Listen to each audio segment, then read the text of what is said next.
Welcome to Hear Me Out and Pass the Scissors, a podcast where two long-distance scrapbooking friends talk creativity, chaos, and cutting things up on purpose. I'm Lisa from Life and Layouts on YouTube. And I'm Nicole from ColieBing. Whether you're scrapbooking at your desk, your kitchen table, or just in your head, grab your scissors and hear us out. Okay, so hear me out. Maybe the best thing that you can do for your scrapbook stash is to start using one collection all the way through. Whoa. Okay. That sounds inspiring, slightly threatening. Listen, we all know that we buy a collection because we're obsessed with it for like 5 minutes. And then use maybe 2 sheets before moving on to the next pretty thing. Exactly. So today we're talking about creating with collections, which Nicole stumbled upon a few years ago. And honestly, it sounds easy until you're on layout number 12, trying to figure out how to use that one paper you secretly hate. We're talking about stretching a collection, using sketches to keep layouts fresh, figuring out when a kit is officially done, and whether scraps are craft supplies or just emotional baggage at this point. Plus, we're getting into busy patterns, leftover papers, how we decide what collections to buy, whether killing a kit is actually satisfying or just slightly unhinged. Because sometimes using up your supplies feels amazing. And sometimes it feels like survival. So grab your scraps, your sticker sheets, and that collection you swore you'd finish. And hear us out. All right, so Nicole is in the hot seat this week, since I was in the hot seat last week. And we're going to start out with creating with collections. I know you've talked about it on your channel, and we've probably talked about it in other podcast episodes and things like that. But I wanted to start with what is creating with collections? Like, how did it come about? Where did you get the inspiration for it? And why did you decide to continue it after that first round? Yeah, definitely. I think we have new followers since we started the show. And I think anybody that has significantly followed us knows my series, your series, stuff like that. So I had to go do some research on my own content because I knew that this was coming. So I hope you're proud of me. I took notes. They're awful, but still. So spring, it's a way to go. Spring of 2020. It was Simple Stories. I have to go look. I can't think of it's the collection names that get me. So Happy Together. I had purchased the where it's like more than just the paper and the sticker sheet. Do you know what I'm talking about? It's like the essentials collectors. Yeah, I think it's something called so I had essential collection. Yeah, I had that. I want to say a couple other things. And I was getting ready to work on our family photo session. And a lot of times when I work on those, I will purposely find either a sketch bundle or a class, something where I'm staying in the same kind of document and just run through it. And I did the first layout. And when I was getting ready to put it back, I was like, hold on a second. And I had been watching, I would say probably at least a year before this, there was a bunch of people that subscribed to, I don't even know if they're around anymore. It was all those kit clubs where they would take 20 different pattern papers from different manufacturers and like curate this kit that somehow made sense, and then embellishments and all this stuff, and they would send it to people.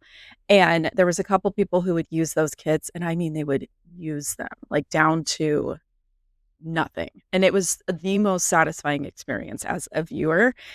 But it didn't make sense to my brain and my workflow, that level of mixing and matching. If I'm going to stash dive and I'm going to mix and match, it's for like a really dedicated and intentional layout.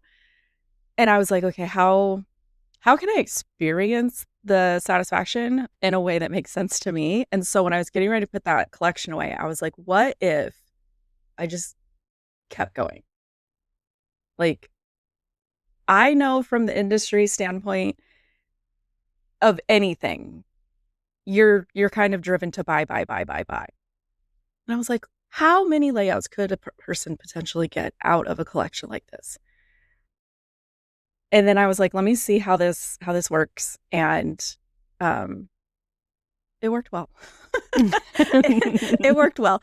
It was one of those things that I personally absolutely loved because I think that the concept worked for my brain. It worked for my workflow. And it also really opened my eyes to how I buy product, how I use product, and how something that looks great on the store, I don't reach for. And so it just kind of opened my eyes to a lot of things. And then one of the other things that I discovered when I was putting up those videos was people really liked them, and people really had some stuff to say where they were like, why do you think like that? And I'm like, I don't know. It's special, kind of weird. So how many photos or layouts did you get done with that first series? That first one was 11, which I remember thinking, man, that was a lot. I think every time I run it, it's a lot, but I think I also just know how much like time is involved in them. But each version, and I tried to take notes of each version so that you could go through it. I did start out with like a game plan. So that first one, because I had already made a layout and it was kind of born after, I stayed with those family photos, and I stayed with, I think it was a 4x6 focused SG sketch bundle. And that really worked for me. It helped me not have like the squirrel syndrome, and it really helped me decide on product. And then what I ended up doing was I finished the family photos and kind of paused. And I've done this with each one, where once I get through like the initial setup of what I intended to do with the kit, I pause, I go through all the supplies, and I start trying to figure out what's sparking in my brain, what other photos are coming up, what other events are coming up. And then I go hunting for things that make sense to my brain. I go look for sketches.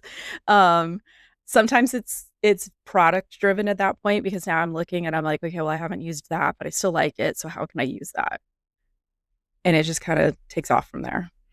So your first collection was a Simple Stories one, and it came from your family photos. I'm assuming that you saw the collection and was like, oh, this would work for my family photos. I choose our family photo shirt colors based on a collection I've already picked. And that's why I think I start as easily for my brain as I possibly can. So something as simple as 4x6 photos, family sessions, I know that those are going to be easy to put together layouts. And then I know that Simple Stories is one of those brands and styles that I'm probably not going to get tired of super early. So it's kind of like setting myself up for success. Mm-hmm. And I think that I have to agree with you in regards to family sessions, because I'm assuming it's been a while since I watched your first one, but I'm assuming you've got the entire family, then you've got each one of your kids. So that's another 2 layouts, you and the husband. So 4 layouts right off the bat. It's typically my son gets one, my daughter gets one, me with kids, my husband with the kids, us together. And then it could be anywhere between 1 and 3 of everybody together. So I'm looking at anywhere between 5 to 9 layouts, typically double pages, because it's one of those things where she sends us so many photos that I'm like, yeah, exactly. And if you love your photographer, like I do, yes, and you do. I have never not used her. I found her when Jake was 3 months old, and I've never, even when she was like, hey, I have to up my prices, I was like, I totally understand it. Like she's on her own like you now. And I was like, I get it. Yeah. And it's the same with mine. I found her very shortly after I moved here, and when Eli moved in with me. I even took classes through her. Mm-hmm. And did to do sessions and stuff. Yeah. That's really cool. Yeah. And then like Eli's 9th grade photos, which were at the end of the 9th grade, right? So his end of school photos, she always does them in the park. And she was like, I'm really trying to give you something different since I go to her so often. And I was like, it's okay. Like, let's just walk around the park and find it. And we literally found an abandoned building. And you saw those photos on Facebook this morning. They turned out so good. And it's just like down this alleyway off of the park from like our main park. I have to tell you, like, I get it, because like kids in there, like they're what they like what they like, and there's no telling them whatever. Him and his Crocs were killing me when he was like on the stair. I was like, this is an amazing photo. And then I got to his Crocs and I was like, dude, yeah, slip some Vans on or something. And so, and this is off a little tangent, but his Crocs broke like last week, like the little strap broke off. And I was like, I'm not buying you another pair, because I just bought those at Christmas. We've already gone through 2 pair of Crocs. And he's like, that means that I have to wear like regular tennis shoes to school. Mhm. Yeah. Those tennis shoes that you had to have at the beginning of the school year that you've worn like maybe twice. Yes, those are what you're going to wear for the last 2 weeks of I school. would like them to see daylight. Yeah, exactly. So, and he black and white is all he wears. So black sweatpants or white sweatpants with black sweatpants with white shirt, or white sweatpants with a black shirt. That is all that he will wear. And I'm just like at the point where I hope he never hears this. Mine essentially, and he kind of makes fun of himself for it too. He's got the 40-year-old dad look. And it's, I'm like, you know what? I'm not spending $100 on Nikes every 6 months because this kid owns one pair of shoes and he will not buy another pair of shoes unless they are flapping. Yeah. Yeah. I mean, he is really rough on his shoes, so I don't understand what he's doing to be that rough on them, but he goes through them pretty quickly.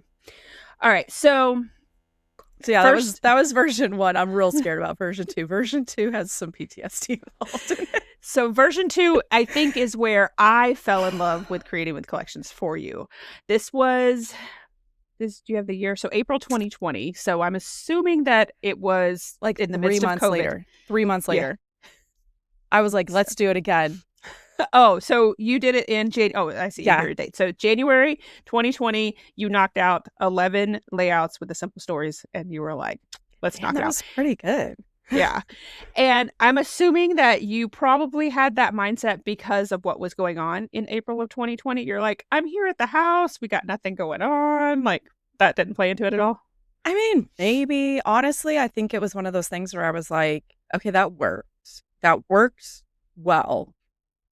How can I do this again? How did the videos do? Like, did it work well, like on your mindset, or did it work well, like it did really? Oh, I guess you didn't probably look at analytics. Yeah, you know me. I'm not over here like analyzing stuff like that. I think that they did well in the sense of viewers know the series. Viewers talk about the series. Viewers know me for the series. And I think that I showed a different take on that Kill a Kit. And I really I'm like, I love the concept of Kill a Kit. So that was why I was like, okay, what if we just sit within a collection and we create with it type of a thing. And we try to see, it. To me, I'm really trying to emphasize to people, if you're going to try it, just be aware that you are about to discover some things that you don't like and that you will probably never buy again, which is a good thing. Or things that you need to buy doubles of, or, just things that you're like, when you sit in a collection that long, you really start to be like, why did I buy this? Mm-hmm. Yeah. And I will tell you, before you get into volume number 2, I very distinctly remember being in Tuesday Morning. So that shop is no longer around. And it was around the time when they stopped selling pieces individually and they started selling them in packages. So you would get a collection, a paper collection, plus some of the embellishments. And I remember walking into that store and seeing that Simple Stories Easter collection, and I was like, I'm going to do the creative collections like Nicole. I'm pretty sure you reached out to me and you were like, hey, can I do this? And I was like, girl, I'm not going to tell you what you can't do. I'm just going to tell you, I don't want to see your layouts. I'm so over that. And that was before we were really close. Like that was when we were just content creators and we would kind of bounce ideas off of each other, but not like a friendship that we have now. So reaching out to you was kind of like I was like, I don't know how to tell her. I don't want to see it. Which, okay. So when I was like, okay, I'm going to do this again, I was like, obviously I've used up my family photos. Like I can't do those again. So I tried to, again, kind of find a target.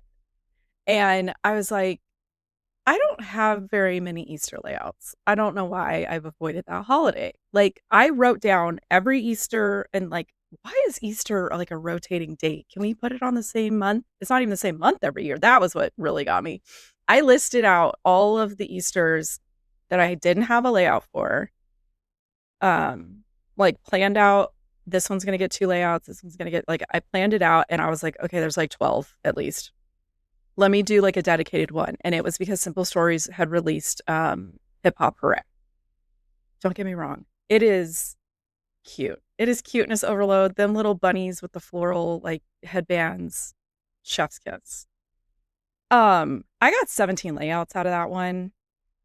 I don't remember how many were doubles versus singles, but that was one of the ones where, because I was focused on a holiday, I didn't have like a dedicated sketch. So I was essentially going back to the drawing board for each layout and trying to figure out, what do I want to do?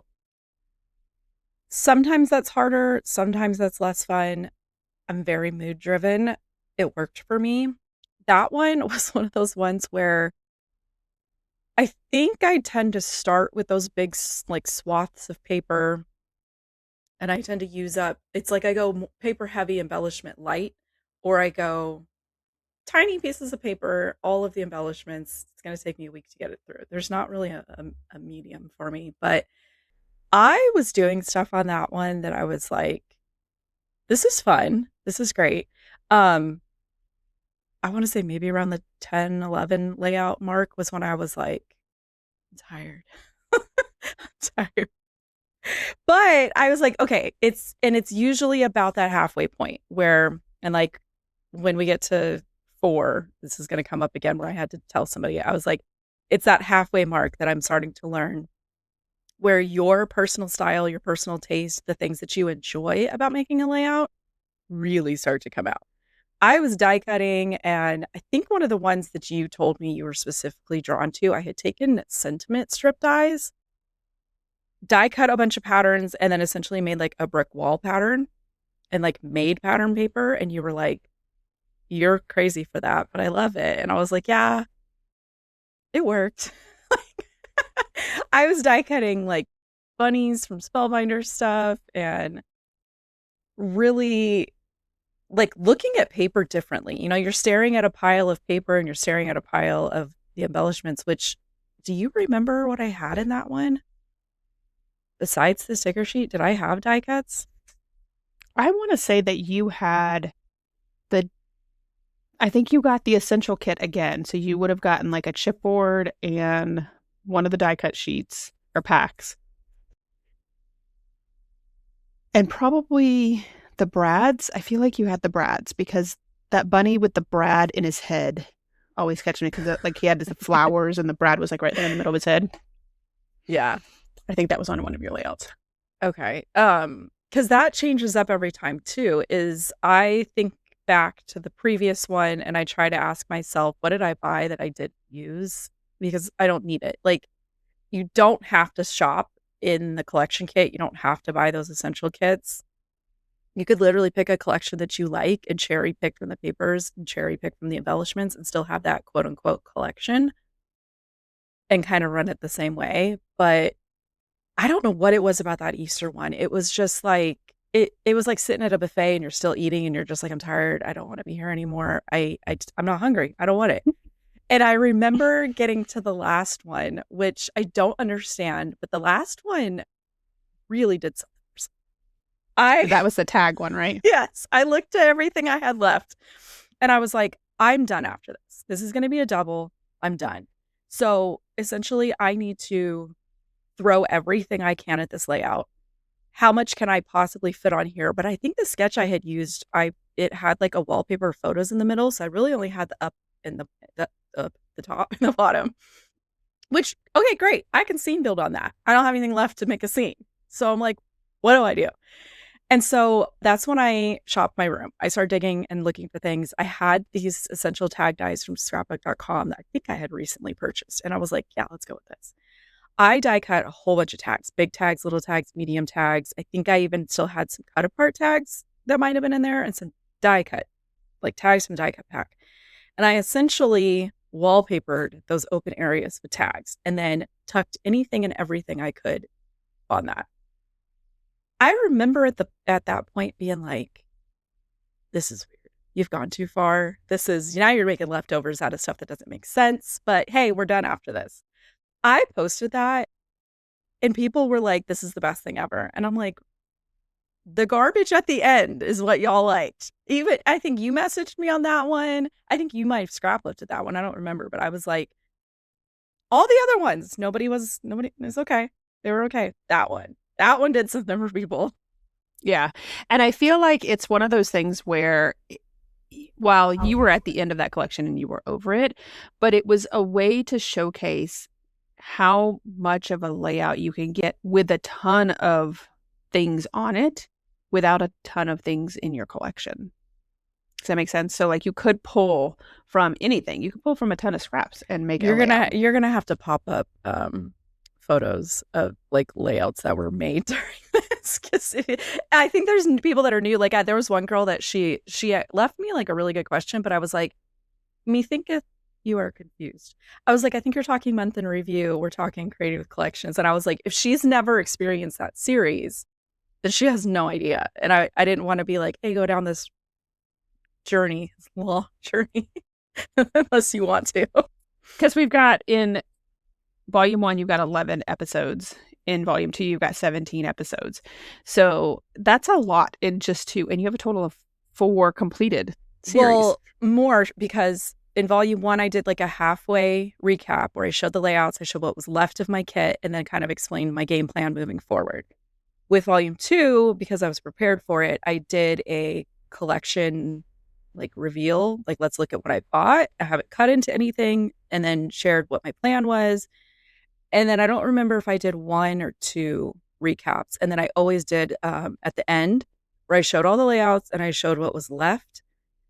And so some of them have like, yeah, there's a video for every layout, but then there's also showing the collection and then recaps and then a wrap up. Right. So in those first 2, you probably have close to 30, if not more, videos. And that's just 2. So you have 2 more to go. So let's talk about Volume 3, which was Simple Stories Hello Today. What made you choose that one? I mean, simple stories, right? Again, I was in the mood. It's been a year. I was like, okay, I think the PTSD from the bunnies, I think I can do. But again, I always need that starting point. And so when I saw Hello Today, I immediately thought month in review. Month in review led me to realizing that's 12 layouts with 1 collection. That tells me it could be time for creating collections. Like when my brain starts connecting those dots is when I'm like, okay, this could work. Fun fact, Volume 3 was never finished. It's on pause. I didn't I still love it. I think it was one of those things that I paused, I took a break and got distracted with a million other things. And I did the 12 month in review layouts. And then I did 2 other like everyday type of things. And because that collection is like an everyday kind of calendar documented one, those layouts are a little bit harder for me to try to pair up with the product. I still love it. It's just, it's on pause. It's still in a container. Yeah. It's still ready. The thread's still in there. Like, and you also brought in some quarantine stuff. Yes. With that collection, right? Yes, because I was like, I'm going to do month in review for 2020. So what I did was I purchased, did I put it on here? I got okay, so again, 3rd time running this, I know my shopping habits better. So I bought Hello Today. I bought the paper pack. I bought the 6x8 paper pad because I'm a paper junkie. And I bought the brads, which I thought was surprising. I didn't buy die cuts. I didn't buy, I'm trying to think, because this would have been five years ago back in their manufacturing. I'm trying to think of what was even available. And then I threw in 3 pattern papers from Quarantined. One of them was like more journaling spot cut apart things, and the sticker set for that one. Because I was like, the colors are close enough. I can probably weave these in from like March on. And it worked. And no cut and die cuts. No. that's my huge embellishment. Like I love die cuts and I use them all the time. I know. And now I'm like, shoot, do I need to go back and rewatch those videos? Because I'm like, how did I not? But then again, that was one of those ones that my plan always changes with it. So like the other ones, I had photos picked out, I had sketches picked out. This one, I was like, okay, I'm going to do month in review. Month in review is always a different workflow for me because basically I pull the photos I want to use and I decide, is that a 1-page or a 2-page? And I don't remember if I even used a sketch for those. I just kind of did this collage thing, and then whatever space was open, I did this like square layering thing. And it worked out really well for scraps. And it didn't really leave a lot of room for embellishing. So I think I just stuck to the sticker sheet and maybe some cut aparts. How did I not have the dies? I don't know. Maybe you were thinking that you were going to stash dive. Or like I wonder if I wonder when that collection came out. I wonder if I was shopping older. Could be. All right. And then you go into volume 4, which this is the first time that you have a guess. Yes. I don't time creating collections. It's something happens where I start thinking and I'm like, oh, I could do this.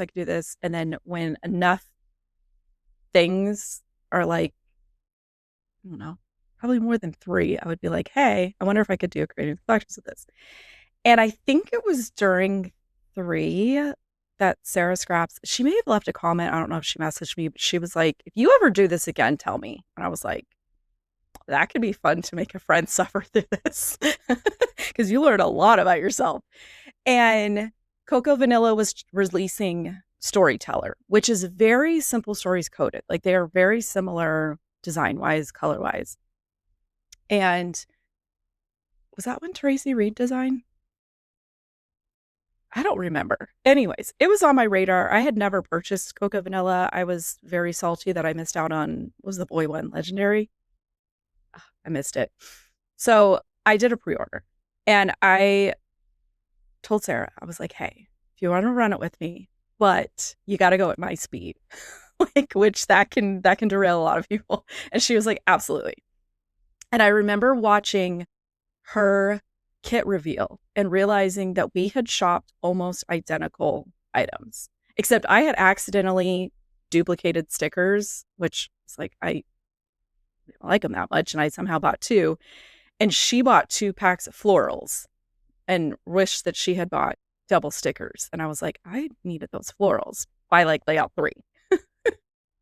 That one was another one where I'm trying to think. I started with family photos and I think I started with a sketch bundle again. And I actually started out of crop. So I literally only had that stuff with me. And I was doing a lot more stitching. I was doing a lot more die cutting. And 4th run in, I know those speed bumps. I know what to look for. I know that when a certain product is coming, I'm probably not going to find a way to use it. That sticker sheet, I was like, I don't like it. I don't know why I don't like it. And as I sat with it, I realized that the sticker sheet was slightly different colors. Like the saturation was different. And I mean, you know me, I don't like when you put like a big frame around a sticker and it's sort of just this blob. I have a hard time using those. So a lot of those didn't get used up. But yesterday I watched my wrap up on that one because I was like, I don't remember having a lot of stuff left over. And I tell you, okay, did I put on here? I got 15 layouts out of that one, 7 doubles and 8 singles. And I feel like I used and abused that one. And I had so many scraps left that I couldn't like move them to my filming desk. So I took the camera and went to like the staging area that I was using towards the end. And it is literally just a pile of scraps, but they were sorted in color order because that was how I was digging for things. I was like, I need something yellow. And I would go through my scraps. And I am die cutting edges of cut aparts. I was using Coco Vanilla only prints on one side. So there was a bunch of papers in the 6x8 pad. I didn't love the pattern. So I was die cutting from the white side for dickers and layering hearts and stuff like that. So I just had like a whole pile where like all you saw was white paper, but really the backside was patterns that I didn't like. And I had multiple people comment and tell me that there was enough to continue doing layouts. And I was like, let me remind you, this was my challenge that I birthed and I make the rules. And one of the rules is the kit is killed when I'm tired of it, when I am done. And I feel like getting 15 layouts out of a collection of products, which I don't know what the retail would have been on it, but it was, I started out with a lot of stuff. To me, getting 15 layouts, which you can count those doubles as technically 14, like That's a lot. And it's my room and it's my rules. And I was like, that stuff is going in the garbage. It was, I don't know if you saw that panning of the scraps. You can put a screenshot of it up here. It looked like garbage. It looked like somebody emptied a trash can on a table. Somebody like me, 100,000% could continue to die cut and like pull in like pattern play or something and keep going. But I was done. I was over it. I was like, it is complete. And at the same time, I've never done it with another person. So as I'm doing it with another person, we're going 2 or 3 layouts at a time and like checking in with each other. I gave her the rule, you cannot show me what you're doing. You cannot show me your layouts. I will see them when we do the video because I really wanted that authentic reaction of seeing her experience it and her coming back to the same products over and over and over again. And so I had to make sure that she was done and I was done at the same time. Otherwise, you've got one person continuing on and somebody's being like, well, where's your content? And it's like, girl, my content's in the garbage because I'm done. Sarah also doesn't do doubles. So it's, but she does a lot more layering. So it was like 2 completely different styles, which was another reason why I said yes to having her do a collab on it, because I think you're looking at product that is very, like, everybody loved it, right? And then you have 2 completely different crafting styles just going ham on it. Mm-hmm.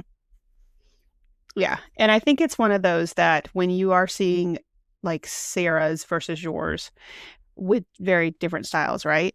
You get so many more ideas as a consumer of these videos, right? So being able to see both of you guys put layouts up made a big difference in regards to what you could potentially get from these collections. I put her, like our recap video, I would put hers up while I was like cleaning my kitchen and stuff. And I'd be screaming at the TV because everything that she hadn't used, I had already used and wanted doubles of. And then it was like vice versa for her. And I was like, how have you not used that? I'm like staring at the screen and she's like, I don't like this pattern. And I was like, send it to me. It was the watercolored rainbow striped pattern that I had used every piece of the 12x12 and the 6x8. And she had like 2 full sheets left. And so it was just funny to me that it was like, this is the epitome of why I wanted to like not share information back and forth. Mm-hmm. Okay, so then let's move into volume number 5, which is the Doodlebug Tinsel Town collection. Yes. Because I want to preface too with the fact that I've been calling this thing Tinsel Time the entire time. Did you ever say to me that I was naming it wrong? No, because I wanted every single video. I wanted to see how long you would do it. 7 videos. 7 videos in. I was like, I'm not telling her. I'm not telling her. It's on the screen. It's on the thing I gave her. Yeah. So you had told me, if you ever run it again, I want to do it. And I was like, okay, well then I feel like I have to bend and go Doodlebug because Doodlebug is very Lisa. Like, I'm not going to make her live in simple stories for months on end. And I was also in the mood. I think we had been talking one night where we were like, why do we avoid scrapbooking Christmas? Like, why do we not have Christmas layouts? Like, why is that something that we're just ignoring? And Doodlebug was getting ready to release Tinsel Time, whatever you want to call it. And I was like, okay, I'm kind of in the mood. Let's do this. However, I did not know what was coming my way workload wise. And I still like, that's why I was like, I don't really want to talk about creative collections because there's just a lot of like self-inflicted guilt and shame associated with it. But I'm in the mood. I'm in the mood. Yeah. I feel like the summer, I mean, your summer is summertime for everyone is just chaotic because you've got kids at home. And so that's less chaotic than the regular year because I'm not in my car all day. Mm-hmm. And that's what like interrupts my, like, I'm upstairs. So as soon as I'm like, I gotta go downstairs and drive somebody, by the time I come back, I'm like, I don't really want to go back up there. I'm out of the mood. You can just pop right back in. Mm-hmm. Like, you only have one to go Uber. Yeah. And fun fact, this is a little tangent. He told me today, he's like, when I'm a senior in high school, there's not going to be any friends on the bus. And I was like, well, when you're a senior, I would assume that you've got your act together and you've got your license and you're driving. He was like, no, I prefer to be on the bus. I was like, okay, that's great. So that means that you're going to be a senior and not driving, which means I will have to drive you around. Listen, as long as he's not a 5th-year senior, Yeah. manage your expectations. So yeah, I was like, okay, Lisa loved the Easter like version. So let's go holiday focus. We had just had that conversation. And so again, I always have to have that starting point. And so I had listed out a bunch of like Christmas stuff. I think part of my downfall was I didn't do as much planning and prep ahead of time and like stay in a collection or stay in a class. I'm like figuring things out every single layout. Also one of the things that I was like, I can't tell her this. She has to hear this in real time. Okay. Again, you learn things about yourself and you learn things about products in this. Okay. I have learned that I am somebody who I love Doodlebug. I enjoy it. It is great. I love the faces even on the food. Sarah hates faces on food. I'm like, I love it. But then I need to put it away and put it on the shelf until I'm in the mood for that. It's less everyday type of feeling like a Simple Stories or a Cocoa Vanilla. It's a treat. So when I've been gorging on it, I'm not saying I don't like it. I'm saying I am unmotivated. I am like already got the ick. Yes. And it's working through the ick. That is the part that I'm like, I don't like. It's like working out. You're like, I don't want to do it. You feel better after, but you're just like, I hate it here. I hate this. I don't care. So I was like, I don't want to tell her that. I know you already made your 3, like you have like 3 layouts like sitting, waiting for me. I have 3 that are in different stages that I had to put away when like a wave of stuff came. I am desperately digging my way out of like projects and deadlines. My room is atrocious. I am focused on like in the next week or 2 opening that box and being like, okay, we're gonna get through this. And I think part of it is, again, Doodlebug is one of those things I pull out, I use it, I put it back. That's a speed bump. Another speed bump is I got the Christmas ick really bad because I had so many Christmas layouts that I did and cards that I was just like, for your design team stuff, right? Yeah. Yeah. It was a lot. And I was like, I'm over it. There was another speed bump I was getting ready to tell you about, and I can't. It's the halfway speed bump, essentially, is what I think about it. It's a big speed bump where it's that halfway point where you've been using it enough that you're kind of tired of looking at it. And then because you've been digging through it so much, there's certain products or certain patterns that you know that you keep passing up and you're like, okay, why am I passing it up? If I'm like, this is not for me, I'm not going to use it. I'll die cut it or use it for layers or something. But then it's the stuff in the middle where I have to try to think creatively. And those are the layouts that slow me down because now I'm getting weird. Now I'm die cutting stuff. I'm cutting things apart. And that's the stuff that takes longer. Like it's faster to do those big pieces of paper and build a scene. And honestly, Doodlebug is beefy. Mm-hmm. Yeah.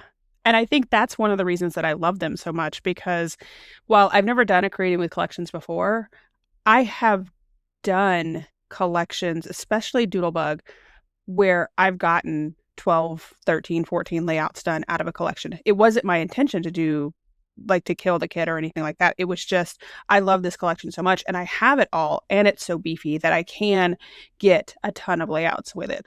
So let's say, okay, so I have those 3 planned. You have your 3 done. That puts us at 10. If my math is right, okay, so we're at the middle speed bump. What's your consensus so far? What have you learned about your process? What have you learned about your shopping? Well, I have said this from the very beginning, especially with Doodlebug, is I love the fact that they have the 3 size options. That is the best thing ever. And I don't think I hate it. No. Yeah. But I've done this before, so I know if I'm buying the die cut pack, I'm going to be super conservative on what else I get because I know how much stuff. Right. And I think that you didn't anticipate the size of the die cut packs. No. Because I've shopped Doodlebug a lot and because I love that collection, all of their collections, I know that those embellishments in the die cut packs are huge. And there's a reason why they have icons and mini icons. And I think it's because I bathe myself in it and then I put it away. And then when I bring it back out, it feels like it's new again. So I remember when I was putting them all on like the cardstock so that I could see everything, I was like, this is too much. And honestly, I'm going to say it right now. I don't know if you're having the same problem. The phrase banners. I always have that problem with all of the Doodlebug collections. That is something that is left in all of the ones. I think I would like it better if they all had white font. It's when they throw in the black font that I'm just like, you've ruined it. What am I going to do? There's only so many things you can say.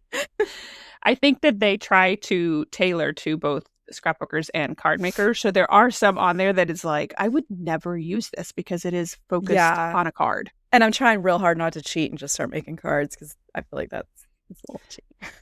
Well, so my thought is, and it was something that I've been worried about from day one with this, is that because Doodlebug is not something that you love as much as I do, I anticipate you being done before I do. And I anticipate me wanting to continue to use the collection because I'm not done with it.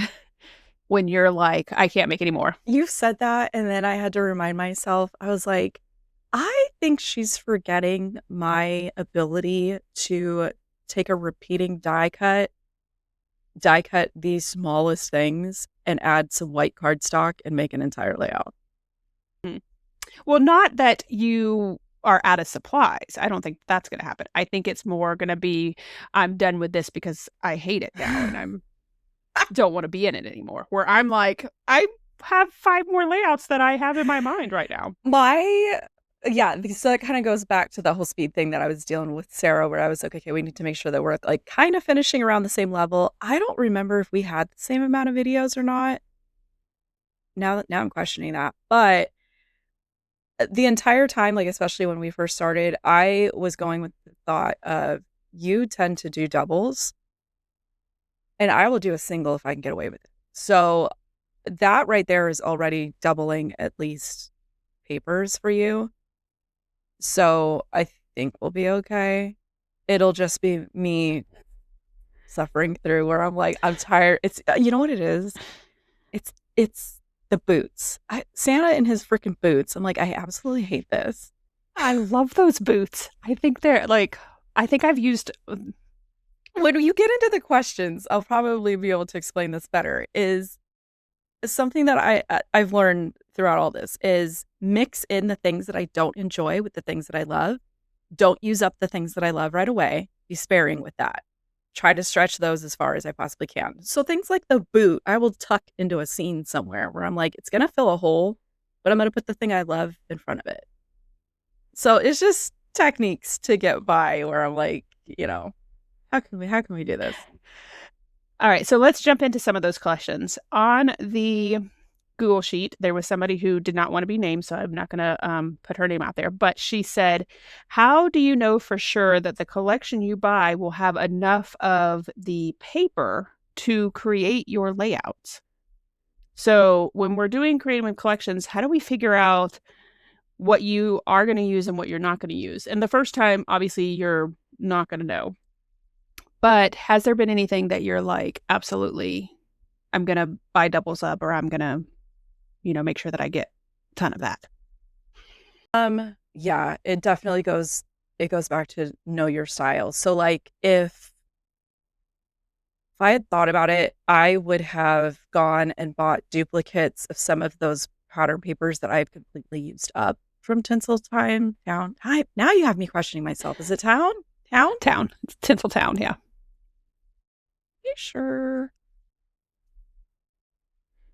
I'm gonna Google it. Because I think I've been going off of what you say, and I'm like, I don't think there's a Town. I think it's Time.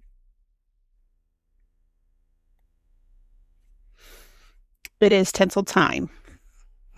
Okay, that's what I thought.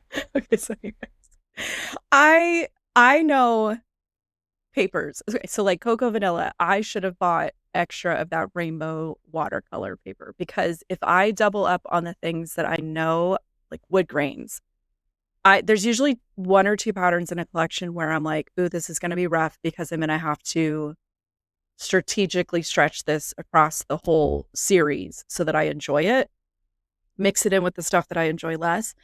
If I duplicate those, it just goes further. It just stretches that further. So like in your case, it would be the aqua with the little reindeers on it. I know that that's one of your top. Yeah. I know. Yes. So you probably would have bought duplicates of that one. And a lot of times when I'm shopping, I don't think about buying duplicates because I'm just like, well, I don't want to be here forever. And then when I'm sitting in the supplies, I'm like, why did you not buy another one of these? Now I'm having, you know what, fun fact, creating collections, I gut paper. I don't think about it any other time. And I'm always going to gut paper. So I think regardless of whether you're going to take on this challenge of creating with collections, right? You're going to try to get as many collections or as many layouts as you can within a collection. I think that learning your style and whatever that style may be is the most important part when you are purchasing a collection. So when I go to purchase a collection, so the most recent one that I purchased was Was it Our Love Song? Boulevard. Yeah, Bella Boulevard's Our Love Song. I got the collection back because I knew I wanted one of every sheet. And then I always go through the single sheets of paper. And the first thing that I look at is the B-sides of those papers, because if it's a good B-side, especially like you said, a wood grain, a stripe, or a plaid, those are the three that I'm absolutely going to purchase a second sheet from, because I know that I'm going to use a ton of those. Another one that I really like to get a second one of are the cut aparts, just simply because I'm afraid that I'm going to use the backside, especially if I like the backside. I'm going to use the backside and then later on be like, oh, I really needed that cut apart. Yeah, and it's the border sheet too. So sometimes if a collection has a border sheet, but they only give you one sheet in the collection kit, I try to go find a second one, because if I'm going to do a double, I'm probably going to want both. Yeah. Yeah. And also sometimes the sticker sheets, if it has the borders on it as well, because there's a lot of times that I want a second border. So those are our styles and that's what we like. So I think when you're looking to purchase a collection, because they're not cheap, if you're going to purchase the entire collection, you're going to really plan out that, hey, this is what I want. It's trying to figure out what you really love. And also considering if you're a single or a double. If you're a single girl, then you might not need extras of some of them because you're not going to need it for your double page layouts. Or you really, really, really like it. And that's okay to purchase it. Now, I started doing, this is not created with collections, but last year I started doing the justification series on my channel, where if I found a collection, I myself had to find 5 layouts that I could complete with that collection, because that takes it from, I really love this collection, to, is it just because it's cute and it's cute colors and there's cute critters on it, to, do I have photos for it? Does it fit my... You're finding the intended purpose before you pay for it, which is smart. Yeah. And so when you're looking at collections and thinking about purchasing them, whether you're trying to go down this path of creating with collections and you want to get as many as you can out of it, there's a big difference between, I love this because it's my color palette, and I love this because here's all the photos that I can create with it. And that helps us get from not just purchasing collections, but actually using them. I would love your take on busy patterns, or the kind either of you don't particularly like, but you don't want to waste. Do you give it to a friend who may use it? Do you try to cover it up with other patterns or try to tone it down? What do you do with those busy patterns, or those patterns that are just not your favorite? So when it comes to creating with collections... I was going to say, are we talking about in the series or free will? Yeah, in the series, creating with collections, how do you deal with those patterns? Okay, if it is a pattern that I'm looking at it and I'm like, honestly, if I'm being honest with myself, I'm probably not gonna want to use it.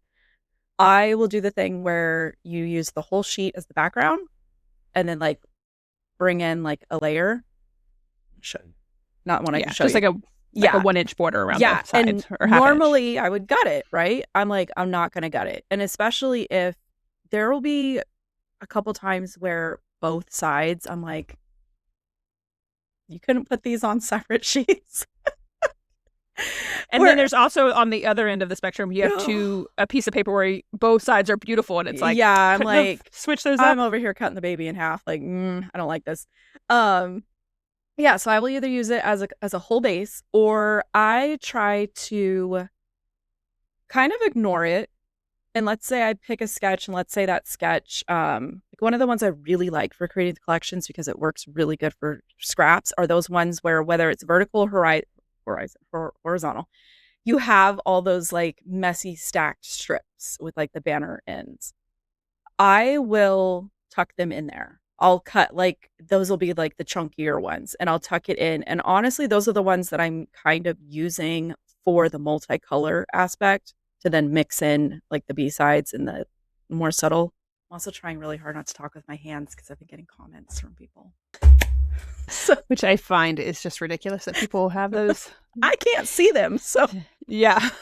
And I don't know. It goes back to, we've talked about this before as well. You are sitting behind your computer in front of your keyboard and you're making comments and you have no idea what type of work this takes to do. But I agree. I think that cutting it down in strips is probably one of the most popular ways that I do it. I also think you gravitate towards A sides. Like you love a good, I call them like the confetti icon print.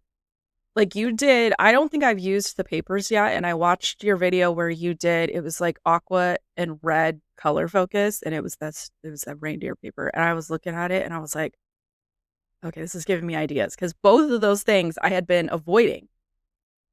And the way that you mixed it in, I was like, okay, I got some ideas. This is helping.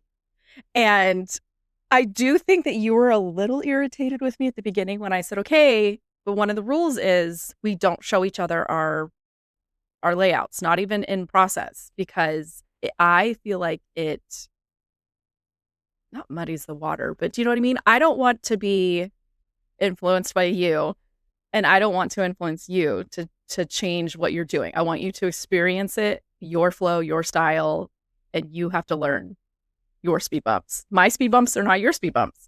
Yeah. And I think that with the busy pattern papers, again, I do love a good A-side, but I can see how it could be a speed bump for other people because they are really busy. But if you just kind of take a step back and take a look at it and see how you can tone it down with other papers. I have in the past. So when I was on the scrap room design team, we got you'll know the name of it. It was like the barbecue themed one. And we got the icon confetti pattern. And I was like, oh, I can't do it. And with the scrap room, you get a sample of the die cuts. And so I only had like a little bit. So I ended up fussy cutting the icons off of that pattern paper and basically giving me the same size like stickers that you get from the 6x8 like icon sticker sheets. So I made it work for me. Yeah. And so that one, I think it was called Barbecue, BARQ. And I also think that I got that collection in the scrap room kit. You were on the team at the time and I was a guest designer. So I think we got the same kit. Yes. And I remember the layout that I did with that. We were living in an apartment, or I was living in an apartment at that time. And on July 3rd, I thought, why don't we do like our little July 4th barbecue down at the pool so it won't be so busy, because I'm sure July 4th it'll be busy at the pool, which it was nice because there was nobody there except for us. And we brought our hamburgers and hot dogs, had friends over, and hung out in the pool. And I live in the country and I live in lots of trees, and so we had a visitor, a raccoon, And like he stayed on the outside of the fence, but I have these pictures of his little hands coming through, like I would have trying been to grab over the hot there. dog. I would have been over there making a friend. Yes, I took so many pictures of him. I'll post the layout in the show notes. I was going to say I'll send you mine too, because mine it was December. We barbecue all year long here, so I was like, this will work. Yeah. So there are so many different ways that you can use those busy pattern papers. And I think that's a perfect example, because I think that I use like the big chunk of it and put it in like as a background piece. And I'm sure you, like you said, cut it all apart and made little icons with it. Done the vellum trick to kind of mute it and then like build a scene on top of it. For me, it's just hard because when I put stuff on top of it, I feel like it gets lost. So a lot of times I will either use it, like I said, in big chunks mixed in with other stuff, or I'll use it maybe behind like a photo block or the base of the layout. Like if it's real bad, I'll die cut from it. I saw a lot in the Scrapbook Addicts group, especially you can tell that they are like a newer scrapbooker, and they'll have like a really busy pattern paper. I remember a girl posted something like within the last week. She had, it was, I don't think I've ever seen the paper before, but the paper was giving me like Bella Boulevard Doodlebug vibes, in the sense that it had like cartoon looking canoes, trees. So it made me think of like Doodlebug's Great Outdoor Collection. And so she saw this paper, but it wasn't Doodlebug, but she saw this paper and she was like, immediately thought of the Up movie. So Russell and Doug from the Up movie. And so she had some of these like really large embellishments that were Up theme on top of this really busy pattern paper. And she was like asking for advice in the group. Like, how do I make this work? And it was like, first of all, that's not a background paper. Like in my own opinion, do not use that as a background. You can use it as a large chunk. Yeah. Not a background. Like you can't. Yeah. So, and I think that goes back to when we were first scrapbooking. When you first start out, you have all of these like really busy pattern papers, whether they're gorgeous and you love them, or they're like, I don't know what to do with that. We always, or at least for me, I always thought it had to be a background. And so how can I make this into a background? And I've had that mind shift of like, those busy pattern papers need to be in smaller chunks. And then the less busy pattern papers, the B-side papers, those are the ones that you're going to want larger. Yeah. So when do you consider a collection done? So we got a couple of questions from this. Deborah said, what do you do with the leftovers when you have completed the collection? And then we also have another listener who didn't want to be named. She said, when is a kit done? And when can you, with a clear conscience and no remorse, toss your scraps? It's going to be different for everybody. The Easter one, honestly, I was just tired of looking at it. And when you're looking at the scraps, could you possibly continue to die cut and get smaller and smaller and still make something? Sure. If I know I'm not going to enjoy that, it's a good indicator to be done.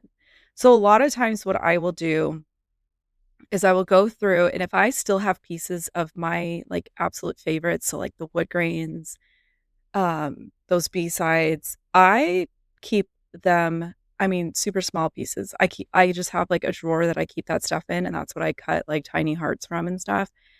And then if there's any embellishments that I still see value in, or I think I could potentially use, I just put them in my leftover binder.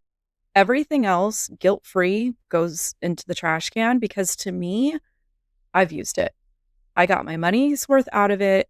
I made a lot of layouts that I enjoyed, and I don't want to get to the point where I don't enjoy it and I don't like the end result. And that's going to be different for everybody. Like you and I have completely different styles when it comes to scraps alone. So I don't know what the end is going to look like for both of us. I'm terrified. But I know that there's some people that, I don't know, they just have this, I have to keep every little thing. And I'm like, if you don't think you're going to reach for that ever again, I kind of think it's okay to let it go, or put it in a pile and use that to die cut layers from. Use it to stack and put behind your photos instead of foam adhesive or something. Like if you really, really want to eke it out, you can. I'm okay tossing it at some point. Yeah. And no, I haven't done the creating with collections, but no, but you have done it. Yeah, you've done it with the shop thing, where that's my favorite part of those videos is I am sat for the end, because the stuff that you toss or keep, I'm like, what are you doing? And I can tell you, so the one collection that, I want to say it was the first collection that I did with Shop My Room, and I'll link the video down below. It was Echo Park's Imagine That collection, which I absolutely loved. And I immediately thought when that little spinner stopped spinning, I was like, oh, I won't get rid of this collection.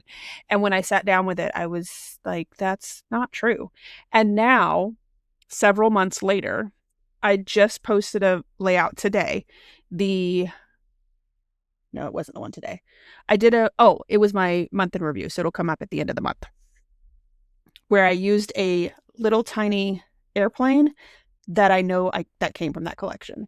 And had it not been in my color binder, had I not broken down that collection and said, I love this collection, but it is not useful to me in the way that it's currently stored. Yeah, and I think you had the same thing where when you're pulling it out and it feels tedious and not exciting, that's to me the indicator of, okay, it's probably time to just break it up and either put stuff, like you and I both use like a leftover binder and like scraps for die cutting and stuff. At that point, if you don't do that, at that point, just take the stuff that you still like and you still see use from and weave it into another collection and just kind of keep it going, but throw away the stuff that you don't like. Like there's too much out there to be. Yeah. And so the thing that I've done is I have a box underneath my desk, and that box, until it is full, it doesn't get donated. So if it does come to a point where I'm like, oh man, I wish I had, XYZ, it's in that box. Have I pulled anything from that box in the 5 months since I've started this? No, absolutely not. Like there's nothing in there that I've been like, oh, I need this. That's a safe indicator that it's time. Yeah. It's and time I think it's yeah. because, your style changes, your mood for product changes, and stuff that you pull out, a year after the last time you used it and you were excited, and now you're looking at it and you're like, I don't know what I was thinking. And that's okay. Yeah. And I think that if you are to do this Creating with Collections challenge, like you said, you're going to learn what works best for you, because what works best for me and Nicole isn't necessarily what works best for you, right? So if you take this challenge, and I would even go as far as to say, this would be a really good challenge for a brand new scrapbooker, or a scrapbooker who like got rid of everything and then decided they weren't going to scrapbook, and then years later life happened differently and now they're getting back into it. A great way to figure out your style. And I think that if I was starting to scrapbook today as opposed to back in 2004, I would want this advice. Find a set of photos, family photos like Nicole did for her first round, your wedding photos, a holiday, something, holiday. Yeah. Something where you can sit inside of a collection and then go and search for a manufacturer who's going to give you what you need. I think that Echo Park is a good company to start with, especially if you don't have anything. Let's say you're a brand new scrapbooker or you're getting back into it, because they have great sales and they have so many different topics that you could find a collection and then get everything for that collection, and then sit in that collection and create a ton of layouts for your wedding or for a holiday or for your family photos or whatever. And then when you are going through that process, you're going to learn, I like stickers, I don't like die cuts, or vice versa. And that's going to help you when you start to buy other collections and start to span outside of those photos. Yeah, because especially if the first time you do it, and I think I kind of encountered this the first time as well, I would gravitate towards my favorite stuff first. And then as I progressed, it's you're left with all the things that you didn't like for a reason. And it's very eye-opening when you realize that all the things that are left are the same things. So it could be something as simple as maybe you used all the icons, but you didn't use the sentiment die cut pack. Well, then that's an indicator that you don't need it. Yeah. And so I think that I would highly recommend anyone who is wanting to do this challenge to try it, and it will be eye-opening for the way that you scrapbook. I think that's kind of the best thing that you're going to get from this entire series. All right, so are you ready to jump into some of the questions that were on Facebook? Yeah, I just saw this one right here that says, when will the next video be out? And I'm like, that's dirty. What day are we on? Listen, I am going to aim for the 10th. Of June? Yeah, let's go with that. All right, so we're already at an hour. We have a ton of questions, so sorry. So it's definitely one of those things. I got 2 hours. It's one of those things that you really have to experience it for yourself. And I find it interesting when you have people like, to me, you and Sarah both have very deep-rooted styles. You don't really navigate outside of your style, whereas I'm somebody who's a little bit, like I said, squirrel syndrome, where I'll do the traditional big swaths of paper doubles, but then I'll also do like a bunch of weird stuff on a single. Like, I'm all over the place. So I don't know. Like the thought of somebody sitting down and being like, I'm going to do this too. I'm like, praying for you. All right. So Ann Kelly in the group said, what happens if you run out of paper and still have a significant amount of embellishments left? Would you bring in more paper or just be done and have the extra embellishments? And how many layouts from one collection is too many, or is there no such thing? Yeah, no such thing. So that was an easy one. There's no such thing. It's done when you're done. However many layouts that you feel like you did it, the service that it needed to have, good. I don't know how to, like, am I answering how I feel about this or advice to somebody trying it? Well, I think that if they're doing creating with collections, if you're really wanting to learn your style, then you're going to stick with the collection and not bring anything else. So I tend to not bring in paper. I've done it once where I brought in some wood grain to stretch vanilla. I think that's what happened. Was Sarah was still going and I was like, I got to figure this out. So I brought in some wood grain or something. Creating the collections, again, to me, the core is you decide how it's going to go. You decide how challenged you want to be. If you want to issue, I don't want to bring in paper, I want to force myself to think outside the box, then that's for you. I tend to not bring in paper because I know that once I bring in more paper, it's just going to continue. Like, I will continue to find ways, and at some point it has to end. But I'm also somebody who, one of the ones from volume 4, I'll send you the photo, has like no paper on it and is all scraps. Like, you wouldn't know that there was die cut holes behind the photo mats that I used, and it's really relying on a stitched grid and embellishments. But it still is an interesting layout. I still love it. It was one of my favorites. But there's like no paper on it. That's when you kind of start thinking outside the box. Like, I start looking for different types of sketches, or I go looking on Pinterest for layouts that have a lot of white space. Like, you start trying things. You start scrap lifting and you're like, okay, that's great. I'm never doing that again. I'm glad I tried it. Or I love that. Let me put this in the bucket of ideas for next time. Yeah.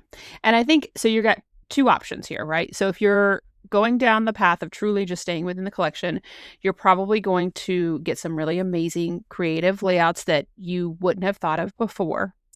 Or if you get to the point where you're like, I have a ton of embellishments and I don't have paper, and you're truly trying to figure out your style, then it's one of 2 things.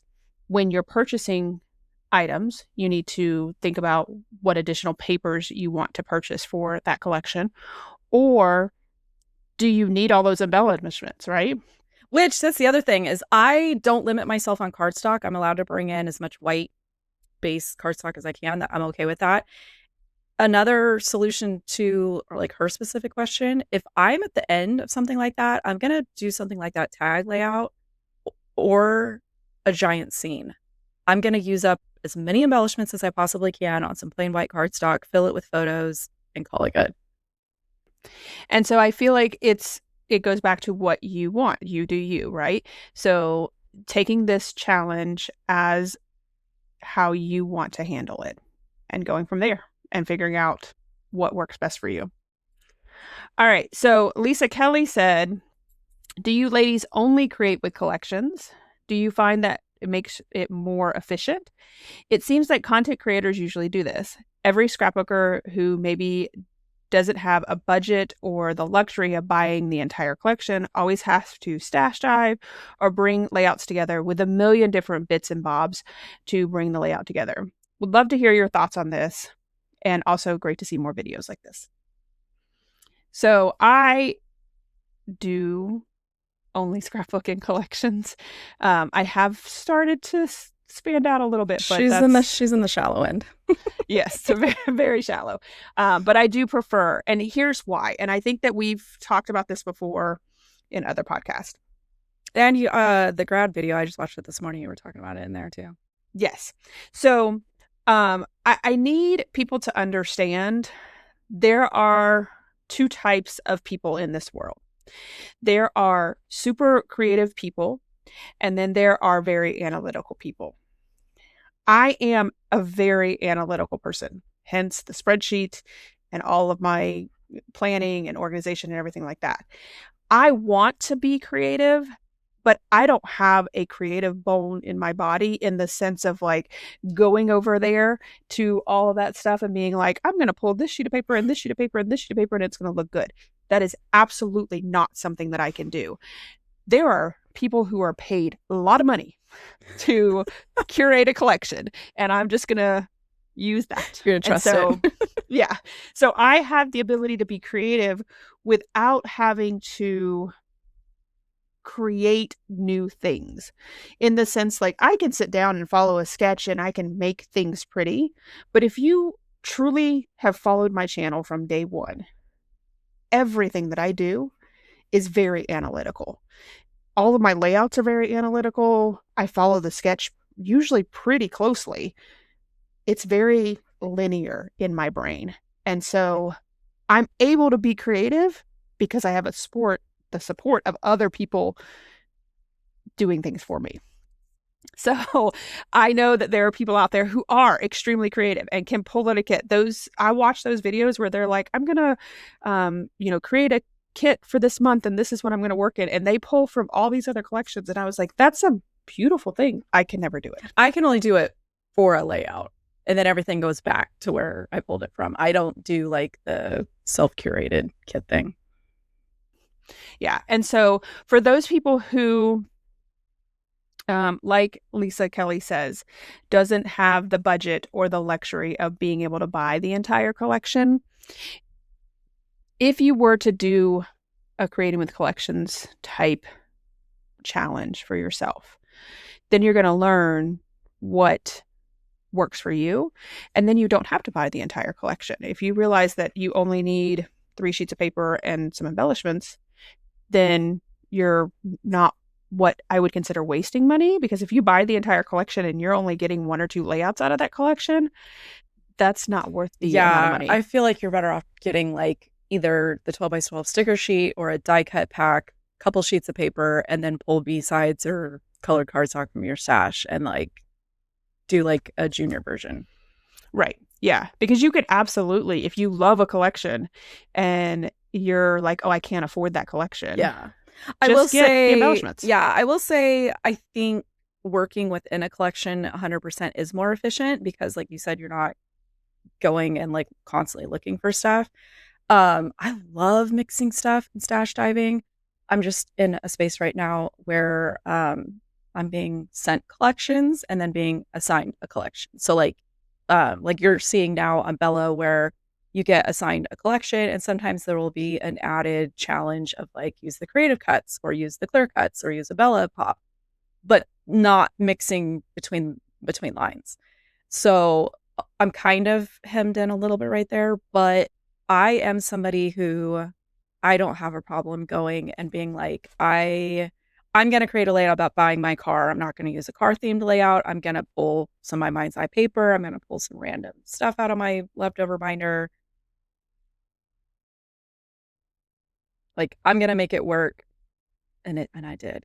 But I'm also somebody who is not super analytical. And fun fact, mixing white and creams doesn't bother me. Not a single I don't have a problem with it. Yeah, I don't have a problem with it either. I have people who are like angry when like Simple Stories does it. And I'm like, I don't know. I just use it. It doesn't bother me.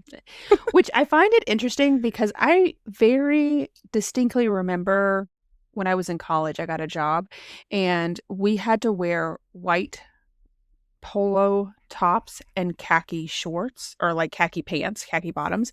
And I was like, that's a cool combination. Like, I like that. It looks good. It's clean. It's crisp.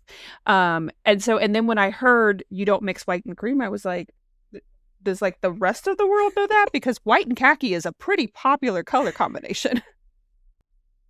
I don't know. Maybe because khaki's darker. I don't know. Maybe. But I also think that if you are setting your room up to be successful for you, I don't buy random pieces of embellishment. Like when I first started scrapbooking, I did a lot of that. I would buy these random pieces. Some of them ended up in my color binders or my color boxes, but not really. Like it came to the point where I was like, I don't want to go and try to find stuff for this. So I stopped buying those random embellishments, even if I liked them or thought that they were really good deal at like Tuesday Morning or something like that. If I couldn't see myself using it with a collection or it would fit into something I already had, I just left it there in the store. Okay, fun fact. Baby Scrapbooker me was a lot like you, where I thought, okay, I have to use the collection because it's created to work together, this and that. This puts a big spotlight on why I absolutely love YouTube and the people that share on YouTube, because way back when I first found Nicole McGork, now Nicole Spore, when she was a garden girl, she would do this thing where she would just pull a bunch of random stuff from her room that worked for the layout that she had planned. And at the very beginning of the video, she would show you like all 9 papers were from different brands. The embellishments were from different people. She was bringing in stamps, and it did something to my brain. And the first couple of times that I practiced by like scraplifting, or I would like grab a sketch and try to do the same thing, I was like, I absolutely love this. This is somehow so freeing to me. And I feel like for me, having my color containers. So behind me, I have what I consider my B-side containers. And this is paper that I have pulled.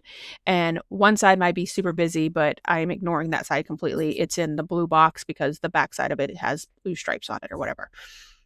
That's my way of being able to pull from my room or my collection, but still work within a collection. The Slice of Nostalgia, which went up not too long ago, I pulled in like this aqua blue color for the background because the collection didn't have like a good B-side blue color that I wanted to use.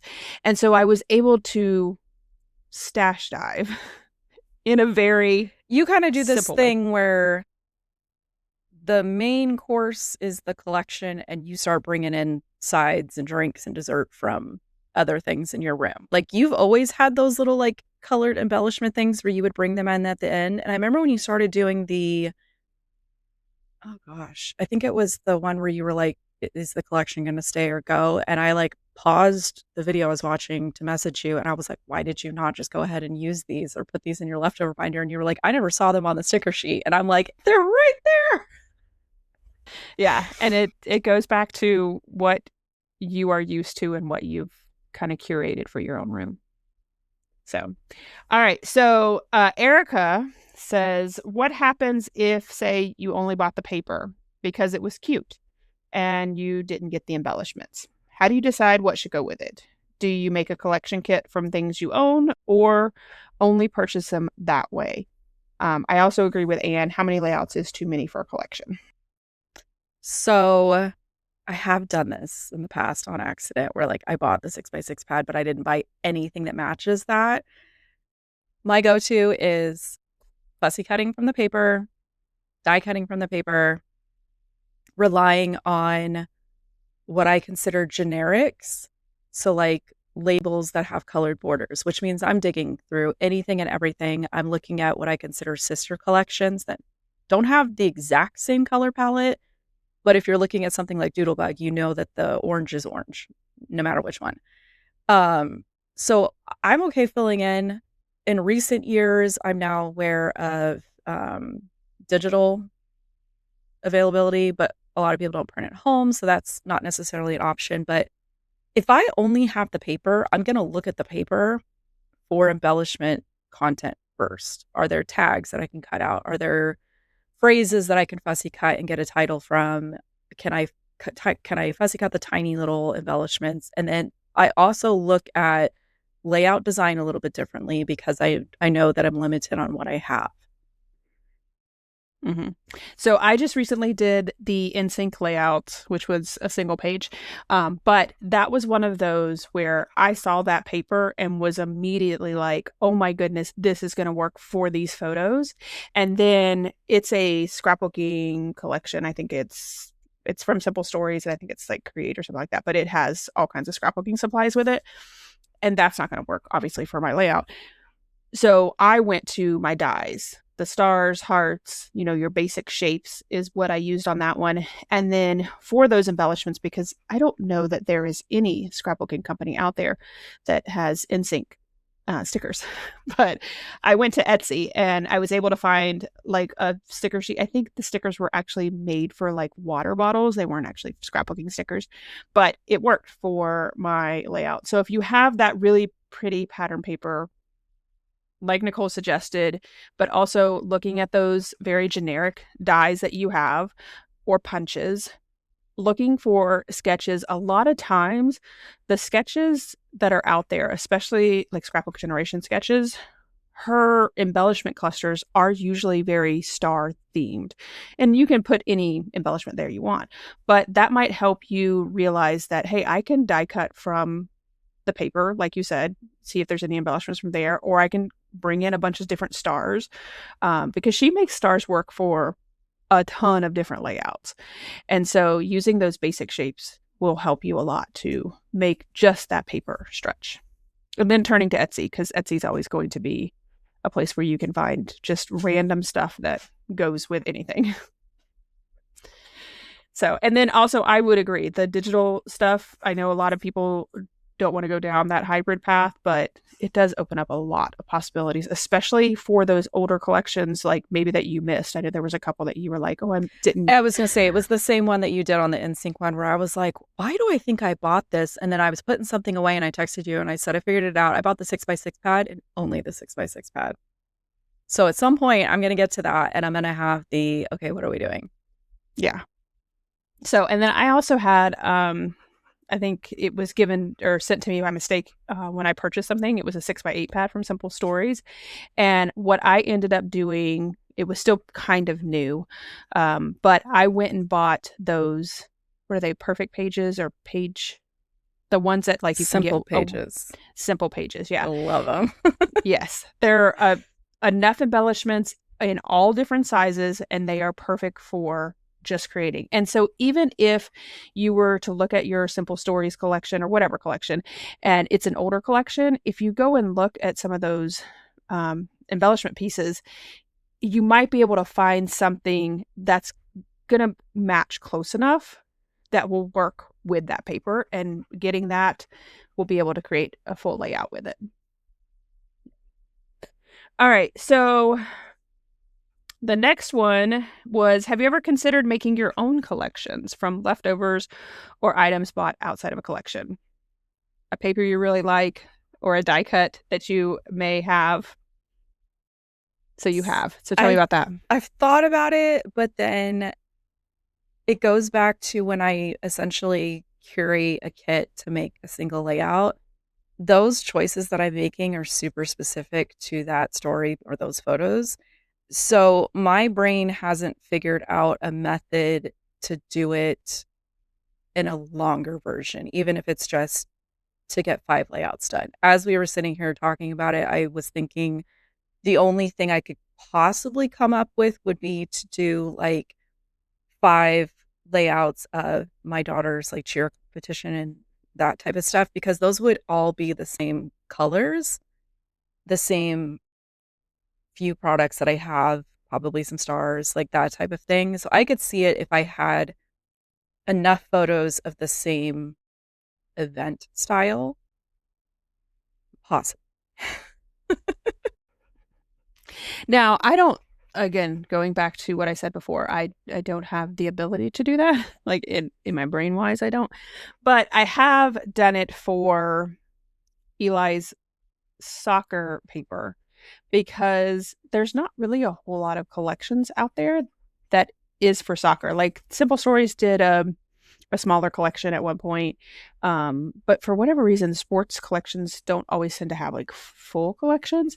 So I have just one of my like regular containers that I keep my collections in, and it has scrapbook stuff from a ton of different collections that are all soccer themed. But I think it's because that is a very specific thing, like you were saying. I do that with 4th of July and school. It's everything's mixed together, and when I work on those 2 topics, I mix everything together. Because I feel like regardless of what you're doing for 4th of July, it's going to be red, white, and blue. The red, white, and blues may not be the exact colors, but you can It's usually... either bold and bright or vintage. That's the only thing that I don't mix. Yeah. All right. So the next question comes from Penny. She said, on the creating collection question, I have always had is why is there a drive to kill a collection? But I feel dumb for wondering it. Like, is there a thrill or just to beat it to death? Do you not like having things in your stash? Like Nicole beat the heck out of the Easter collection, like murdered it. And I guess the follow-up question is, why do you push through when you are tired of a collection? It goes back to what we were talking about at the beginning, is a walking, talking example of how much is included in these collections, how much you can get out of these collections, how you can stretch your dollar in these collections. Also, I'm a little bit of a sadist, so like I like some self-punishment. And it's honestly, it's a really good exercise in learning your style and better understanding the difference between what you buy versus what you actually use, which then helps you save money when you're shopping. Yeah.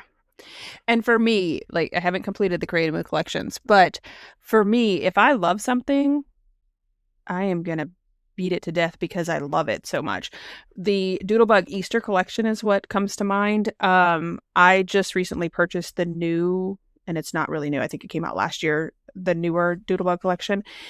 And when I looked back, the first layout that I did, I had all the new stuff and I was like, I'm going to see what else I can pull from the old stuff and then I'm going to pull in the new stuff. I pulled in one sticker from my new collection because I was still in love with that original Doodlebug collection. And I feel like at this point still, I could probably create another layout with it because I love that collection so much. And so for me, it's not about trying to kill the collection. It's more about, I love this so much that I need it out of my room and on a layout because it's so beautiful. So it might be different when I go through the creative collections and have to be forced to do it. But I feel like part of my motivation to get back into it is I want to see what our end pile. Yeah, like, they're gonna be different. They are. They're very, very much so. And here's what's crazy is it's come to a point now where I was thinking about this the other day is I know that you got the ick from Christmas because you had to create like a bazillion layouts for Simple Stories. And at this point we are, coming up in June. So we're middle of the year and we have got to buckle down and get this done, because I suspect that come November, December, you're going to go through that same process with Simple Stories, because they always put out a ton of Christmas collections every year.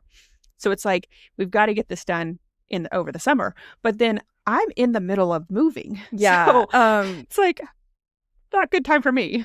Another shameful confession. Part of why I want to finish it is I'm really in the mood to do a different version. You have to finish what you already have on your plate. Fun fact, I cannot finish anything to save my life. And I think that's part of why I also like creating collections for me, and like why I curated it the way I did, was it is a driving thing to get me to finish something. And I think it goes back to what initially sparked it, was the satisfaction that I got from watching those Kill a Kit videos of people just obliterating product and getting creative with it. You messaged me the other day and said, I've done, I don't know, like 10 tasks and none of them are complete. And I was like, I can tell you why. But I think that is part of it, is that if you have ADHD, like both of us do, even though you're not willing to admit it, we go through life with unfinished projects all around us. And so having a project where we know that I am fighting through this for two reasons. One, I want to be satisfied at the end and have all of this. But two, my brain does not want to do that. And forcing myself to continue on despite my ADHD sometimes helps me in other aspects of my life as well. Yes, which is why I can recognize that. And that's why I'm like, okay, I have to clear the decks and I need to get back into it, because I need the motivation that comes from fighting through it. Yeah. So it's not about just beating a dead horse. It's also, you love a good content on brand Target type of thing, and Christmas in July is a very big thing in the crafting world. So we could knock it out but like I feel like in July is going to be when we are very much in the but you also work ahead. So I'm going to have to, because at some point all of this has to be packed up. All right. So for the next question, it was, have we always tried to kill a kit? So before you started with creating with collections, round one, right? Before you got this idea, were you ever able to kill a kit? No, it was always take it out, use it, put it back, that type of thing. Yeah. And that's how it is for me as well. Like, I am one that it's not until I get down to, layout 10 or 11, which I do have quite a few collections where I have created that. And when I do, if you follow my channel, you know that like I have a playlist for Simple Stories and Bella Boulevard. Once I get to like 5 or 6 layouts, I will then create a playlist for Bella Boulevard and that collection, right? I think like I have a playlist for Doodlebug's Easter collection, because I have so many layouts completed with that collection, and it wasn't the intent to kill it. It goes back to, I'm doing it because I love it, not because I'm trying to kill this collection. So then also, how many kits do you still have in your closet that you wish you would have killed back in the day? Have you ever thought about taking out old ones and trying to kill off the rest of it? That would be very entertaining, at least for me.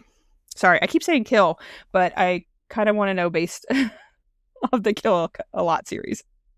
It's killing me. One, what I have in my stash is none of your business. Okay, that's no.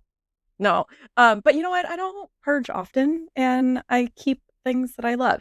I think she's really leaning into that thing that you've been doing, where you're pulling out those older ones, and I love those videos. That definitely makes me want to do similar. It just goes back to time and motivation with me, where the mood has to be like really pressing, and it is right. Yeah. So if you do not follow my channel, which I don't understand why you wouldn't, because I have an amazing channel. Also, but if you don't, hi, my name's Nicole. That one's Lisa. Yes, we do. We have gotten that a lot. And I feel like that was one of the things that people were like in the very beginning when we weren't doing videos.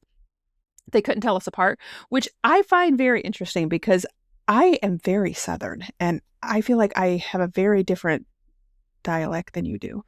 But But I don't know. Every time I see a comment it says Lisa blah blah blah, I just politely say Lisa's never gonna see this because this is on my video. You got to go to her. My channel. And I get them too. Like I'll get people who question me.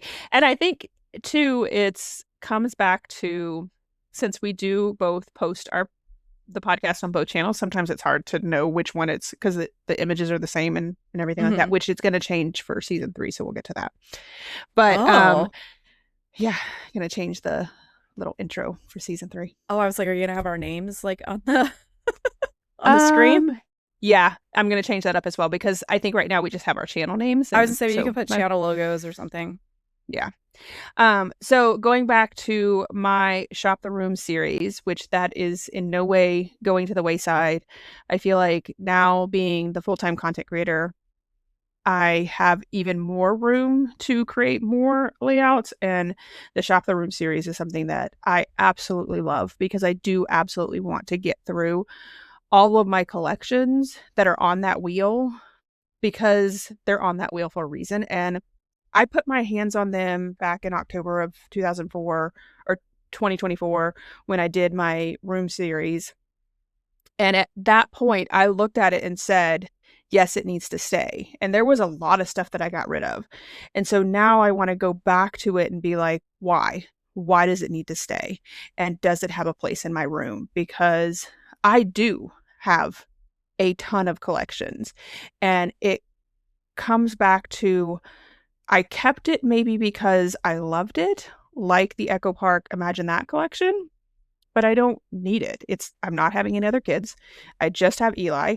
I have very little photos of him being much younger, and those have been documented. So getting that collection out of my room allows space for new collections, which also don't have space. If you guys have been following my shorts, have you seen all 3 of my If Scrapbooking Supplies Can Talk? I did. So listen, nothing irritates me more than me doing a doom scroll on TikTok, and I don't like people that I know in private popping up on my feed, and every time it does it, I'm like, get out of here. I finish it.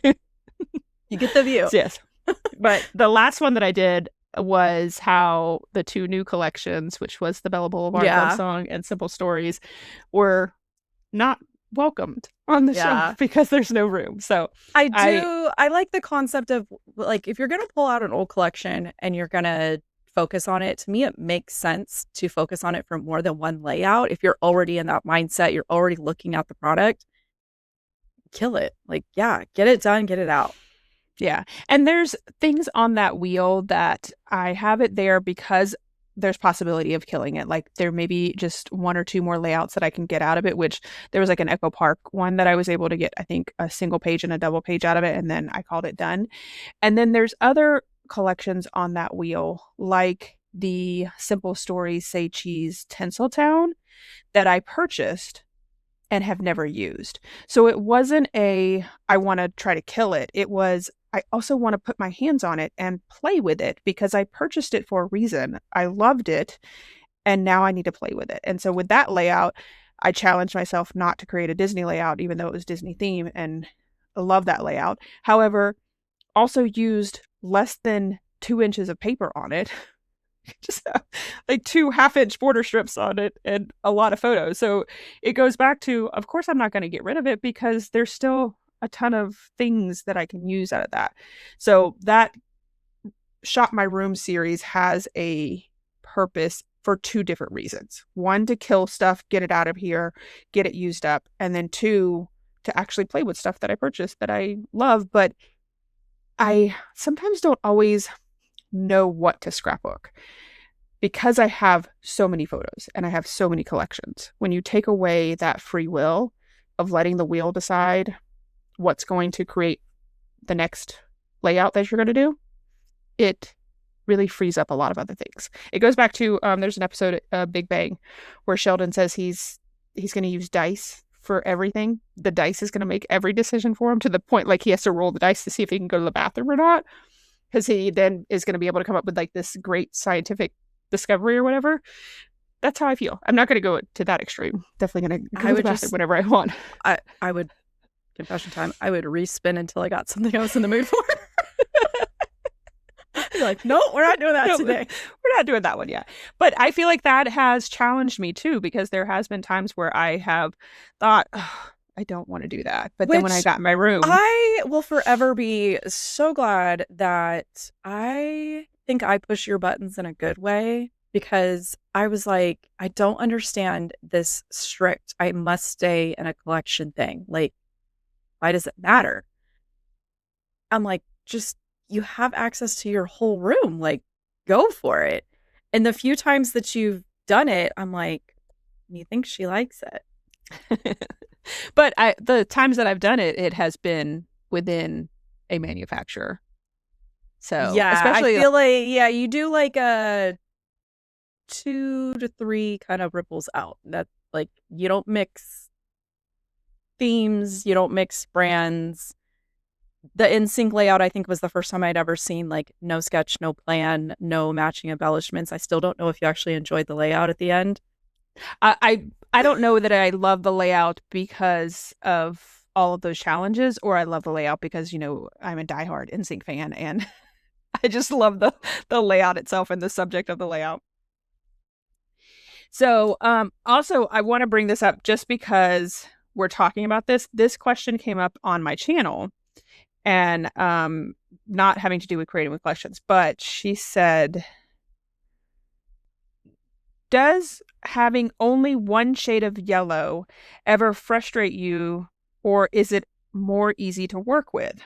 10 sheets of yellow seems to frustrate me sometimes, and maybe I need to switch brands. So she's talking about the fact that I had mentioned in the layout that I was creating, which was Bella Boulevard, I was able to bring in School is Cool, which is kind of an older collection, the Teen Vibe Carson, which is newer but still like a year old, and then I also brought in Pop Quiz, which is like super, super old, and all of the colors matched. And I will tell you that that is the absolute 100% thing that I love about Bella Boulevard and Doodlebug. Doodlebug has 24 colors. I think Bella Boulevard has 14 or 16, something like that. They don't have 24 colors. But the fact that they stay within those colors makes mixing and matching the collections so much easier.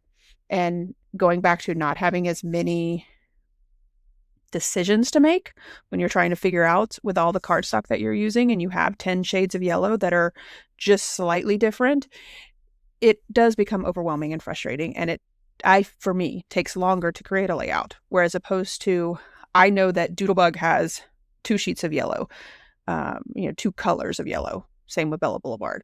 So narrowing that options down does make creating layouts a lot easier, and you get to the fun part without having to make decisions, is what I think about it.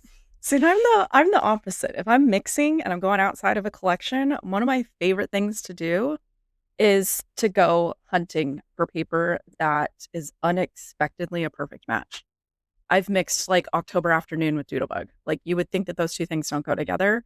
I will just sit there and flip through and I will look at the backsides of things. I've pulled in Christmas that didn't make sense in another one, but you would never know. That's like one of my favorite things to do. And then I will go digging through like 6x6 pads that like maybe there's a yellow in here. So I think going back to the creating with collection thing, in regards to that, if you do this challenge and then you start to understand the way that you like creating layouts, I think that you are going to be able to truly shop your room more, because then you're only going to have the stuff that you are wanting to use or that you're gravitated towards, right? So it makes shopping your room a lot easier if you just have it the stuff also that you makes love. New releases less tempting. Mm-hmm. I think we're gonna have to shotgun the end of this pretty quick. Yeah, because we're at 2 hours right now. Okay, so let's see. Real quick, what do you do with the leftovers? If I'm gonna keep it, like I said, it goes in that scrap bin. If I'm gonna keep embellishments, they go in a leftover binder. I can't see what girl, you're small. What do you got over there? Oh yeah, The trash can. It's my best friend right there. Bye. Yeah. It's really okay. I am absolutely okay with letting things go. Yeah. Like, yeah. The color binders go first. Obviously the embellishments that I think I'm going to use, but I am really okay with just tossing them. Especially if it's small Mm-hmm. I have so much. We Oh, yeah. all have Yeah. so much. It's okay. I promise you'll find something else next time. Right, exactly. So this is a question that I think that this has got to be a person who doesn't follow our channels because we both do this. So Carolyn said, I recently obtained a few collection and I'm overwhelmed with the bits and pieces stuffed in baggies. How do you sort and how do you handle all of them? Do you take the time to put them all on magnetic sheets and store them with the paper collections? I know the baggie method is not working for me, and I doubt any kind of boxes would either. Oh, yeah. 100%. Just take some cheap adhesive, stick it down to some cardstock, keep it with paper. Because you can also see it all at one point. So, like, to me, it definitely speeds up. You're not digging through the pile every time. Yeah. And when I do mine, so I put mine on page protectors and I have a video for it and I'll link it in the show notes. But it's twofold. One, you can see everything. And then two, when I'm putting them on there, especially those collections that are like the Carson Teen Vibe collection from Bella Boulevard, there was so much teen stuff to it that I was able to separate. Like, here's all of the workout stuff, and here's all the food stuff and the driving stuff. And so not only am I able to see everything, I'm able to group everything together. So then I know when I'm working on a layout, if it's a layout about him driving, I'm going to gravitate towards that first because those embellishments are there. Yeah, and they lay flat. We both did it with the Doodlebug Christmas one, and you were like aggressively annoyed with me. You were like, you organized yours wrong. And I was like, what do you mean? I just put it on the paper. Yeah, because you didn't like group them together. It made sense to my brain and my hunting process. Your hunting process is different. Yeah. Plus it also lays flat. So if you are using like the 12 by 12 bags to keep your supplies in, they're going to be thinner because you now are using the entire space as opposed to it all being bunched together at the bottom. All right.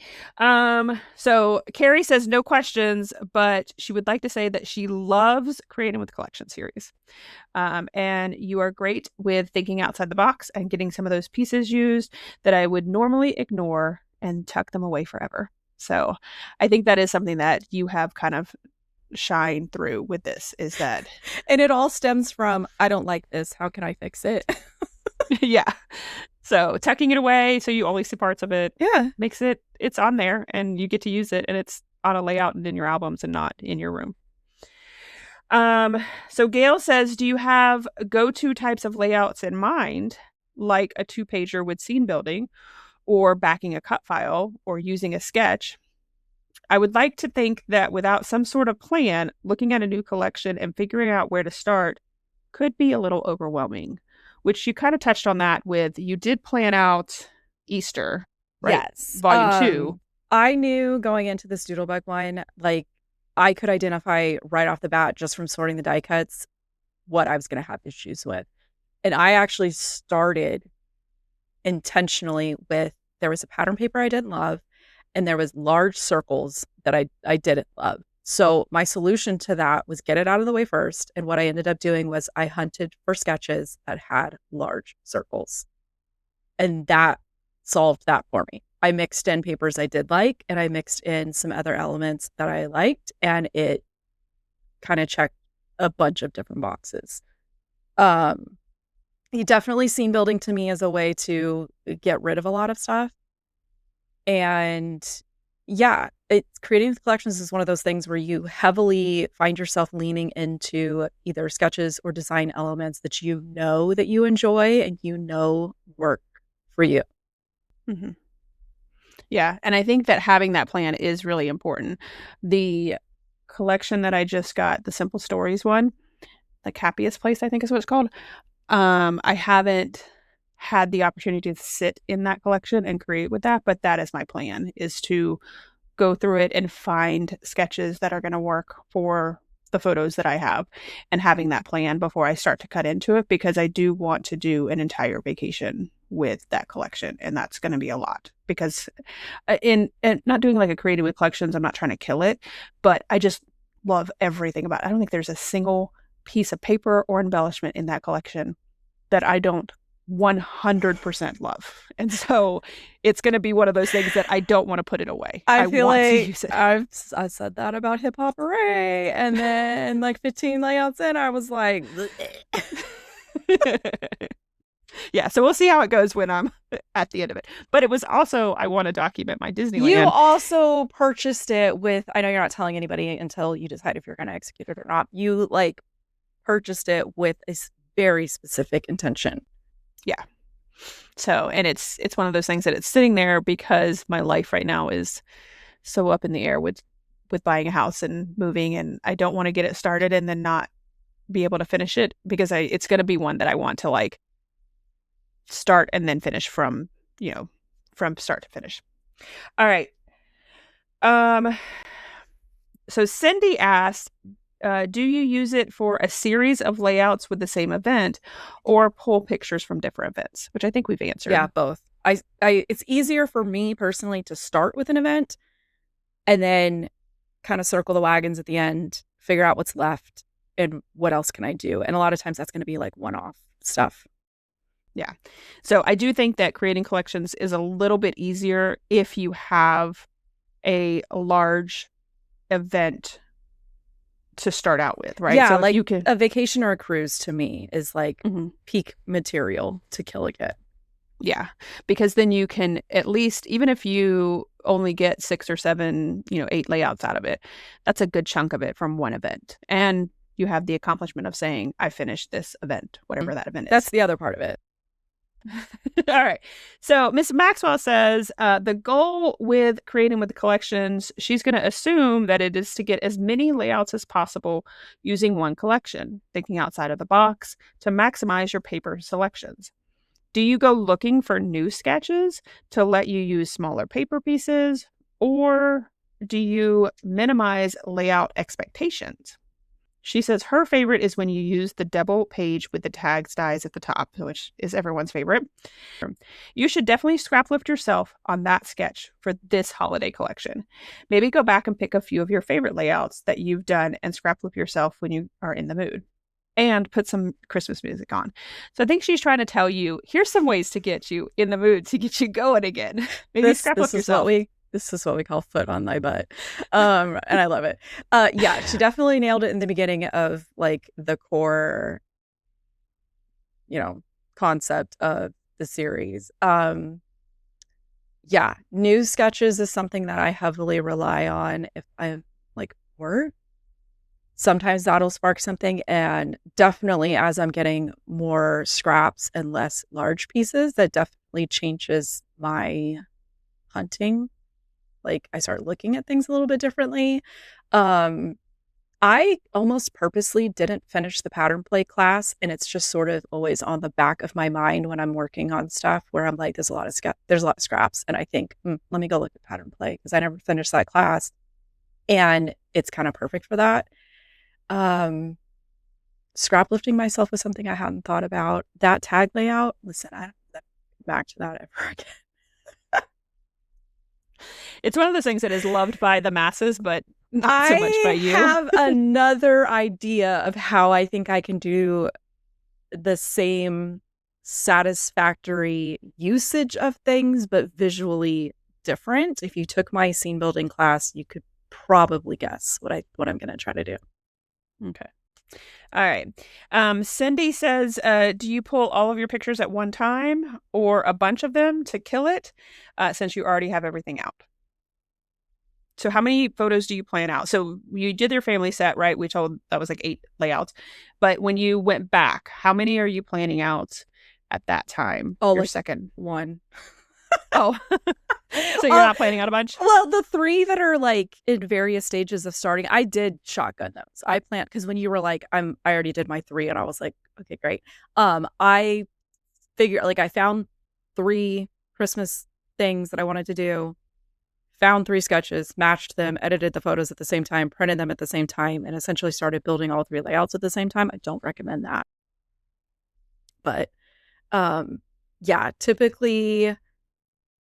I would say typically I am not smart and I just work on one at a time because each layout really changes how I'm thinking, what I'm in the mood for, because I've either used up something or I'm staring at a giant circle that I'm like, we got to get this out of the way. And it changes my starting point. We've talked about this before where I don't have, like, you're very regimented where it's photos, sketch, collection, put it together. I can sometimes start with enamel dots. I can start with a photo. I can start with a sketch. I can start with a class. I can start with a strip of paper. Like, it's a different starting point for me. So it makes more sense for me to just do them one at a time. Yeah. And so for me, what I have done so far is I have planned out probably anywhere from 3 to 5. Like the first round, I knocked out 5, had them all planned and everything, and then did 3 after that. So I thought that my thought process in regards to like the next set would be to look at the paper and see what's left and then try to find sketches that work for that. And then I'm doing the same year of Christmas. So my photos are kind of already planned out for me, but it's more of like, okay, here's what's left. Like those big, large circle pieces that you've already used. I still have quite a few of those left. So I thought, well, the same thing that you did was let me go see if I can find a circle sketch that will work so I can use those large circle pieces. And then from there, trying to find photos that would match that sketch so that I can use up those pieces. So that was my plan. Was the first 5 was I'm going to focus on just the things that I love about the collection, things that I want to use, knock those out really quickly. The next 3 were kind of wrapping up those sets of things because I did like Eli's Christmas presents, and so the next 3 were like my Christmas presents, my mom's and my sister's Christmas presents, and Nevaeh's. So like kind of knocking those out because I had already knocked out Eli's. That was that set, and then the next one's going to be. I will say one of the things that I've learned along the way. So like when I open my box and I'm getting ready to start a new layout, and I'm like 9 times out of 10 I'm using a sketch, and I'm like, okay, I need this for this, I need this size for this. I really try to pull from paper I've already cut first, because I've learned that if I just go free for all and I pick the paper that I love the most and I'm cutting into full sheets and this and that, at the end, for my process, it sucks because there's just chewed up stuff everywhere. So I'm not trying to necessarily use stuff up in order, but I do try to go to my scraps first. And I've also been trying to go to that 6x6 pad first, because I also recognize that I'm hoarding some stuff, which that's another indicator of you got to rip the Band-Aid off and you have to use it. And I do that without creating with collections. Like when I'm pulling out, especially like the month-end review layouts, the one that's going to go up this month, I even say it in there that I don't know why I went to the full-size paper, because I have a ton of scraps over here. And if I can pull it, maybe it's not my favorite piece, but if there's only like a 1/2 inch left, let me just knock it out. And then you get that like dopamine hit. It's gone. It's done. Yeah. It's so good. Yeah. So I'm the type of person that like, I'm not going to get rid of my scraps until I'm like completely done, because I think you've said it before. You never know. That little tiny 2x2 square, you might be able to die cut, or you might be able to tuck it in and, have that extra color or whatever on your layout. So I'm always going to keep all of my scraps until I'm done with the collection. I don't even get rid of the branding strips until I'm done. Yeah. Especially with Doodlebug's Simple Stories does it as well. They have the pattern on the branding strip. It's small though. Yeah, but it's perfect for little tiny stars and hearts and things like that. So like to die cut the smaller pieces, those branding strips are perfect for it. And the Doodlebug's branding strips is the same color. So there's times where I have pulled out a branding strip and cut between the wording on there to get the solid. The branding strips I've been saving to cut tiny pieces of red stuff because there's no red. Tell me why there's no red in this collection. There's very little, yeah. It's definitely not a prominent color. All right. So Andrea says, I really enjoy the series and I'm happy that there will be a summer focus. I do want to say that we never said there was going to be a summer focus. I may have replied to her somewhere. Oh, okay. I would love for you to create your own collection. If you could, what would your theme be and what would your collections contain? Have you ever made your own collection from your stash? No, I thought we answered that already. I don't know I feel like if I designed a collection, it would be so boring because it would just be like wood grain, ledger, and then a rainbow assortment of different B-sides, like not a single repeated one, and then like some really basic stuff with maybe like a calendar element thrown in. That's boring. So do you think that you would love creating a month in review collection? Oh, for sure. Yeah. Hire me. Yeah.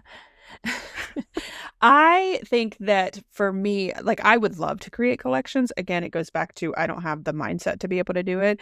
But one of the things that like I would love to see is a collection that is focused more on like very specific themes. So it would probably have to be like a mini collection.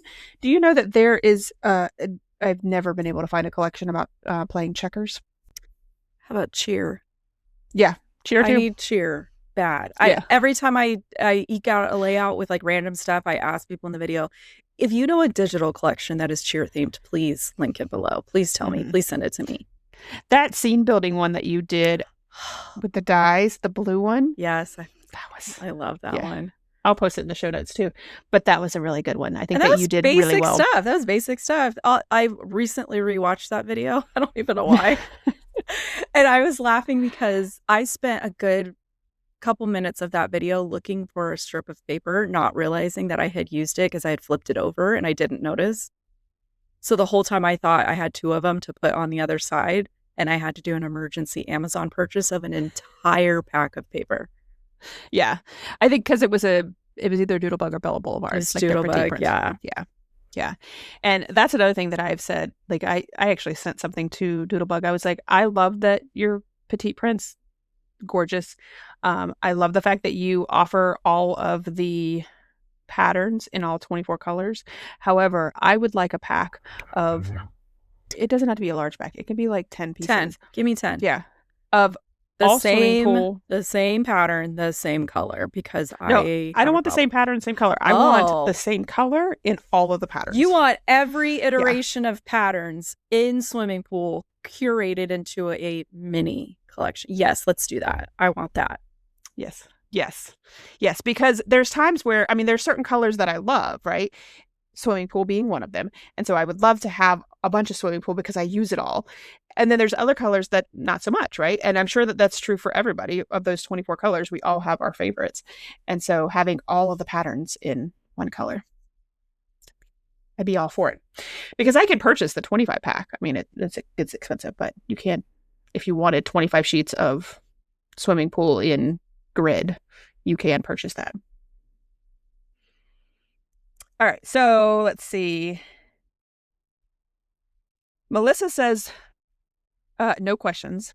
Just excited to follow along and get some scrappy inspiration while laughing with the two of you. You both motivate me to think about scrapbooking in new ways. All good, of course. Which I feel like we get those comments a lot as well, that were really funny. And I know that you have admitted it to me and I've admitted it to you, but there are times when I watch our podcast and I'm like, this is really good. The last one that I was watching, which I was editing, and at one point I was literally laying back just watching and listening to it. And then I was like, oh, wait, I'm supposed to be I was going to say, I watch them because like you send it to me when they're done. And I like the only help I can do is like quality control. So like I listen to it then, like before it goes live. Rarely do I go back and listen to them. When I do, I'm like, we're funny. Which sounds inflated, but at the same time, I'm like, but we're not the only one saying that. A lot of people comment that we are funny. It could be rougher. It could be more professional. We're riding that middle territory. Yeah, but there have been times where I have said, oh, I'm supposed to be like, putting in the chapters or making sure we have all of the links in the show notes and things like that. That's why we say it. When I say I'll link it in the show notes, it's an indication to me to be like, oh, I'm supposed to be paying attention. Yeah. All right. So last question comes from Stephanie. Would y'all consider making this into something that we participate in? Like letting the community know what collections you want to use ahead of time so that we can pull it out if we have it, and do monthly check-ins on what we've got done. I know design teams and yes years have y'all busy, but do you all ever see being bigger than a side quest, but a monthly series? Or do you always consider it just something y'all pick up throughout the year whenever you can? Either way, I love the series. It's so inspiring to see y'all kill a collection. The twist of two different designers using the same collection is eye-opening in the best way. Thanks for all your inspiration. Okay. Do you want to take that one? Yes, because volume 5 is technically, I think there's some people that signed up to like do it with us, and then I just like yeeted the ball like across the world and was like, I don't know where that went. Yeah, so here's the thing though, is I don't want to run it in a sense where somebody feels pressure to buy a collection. And that's really the only way that you can have it run with multiple people participating is you have to pick a new collection that is available so that people can buy it. And I think that closes the door on people that are either doing the spending freeze or they're budgeting or whatnot. I wasn't going to say anything, but okay, here's what I'm in the mood to do. I'm not going to tell you what collection I'm in the mood to touch, but I think if we ran it as a community type of thing, like she's saying, I can do like a monthly post in my group. I would rather see participants choose their own collection from their stash and even try to find some, like the one that I'm looking at, I have every piece of the collection and I've made one layout with it. So to me, that's a good one to bring back out. And I also, I mean, it's a little bit of a cheat, but I'm okay with it. I did a family photo session with it. So I know that I have the rest of those photos that will pair with it.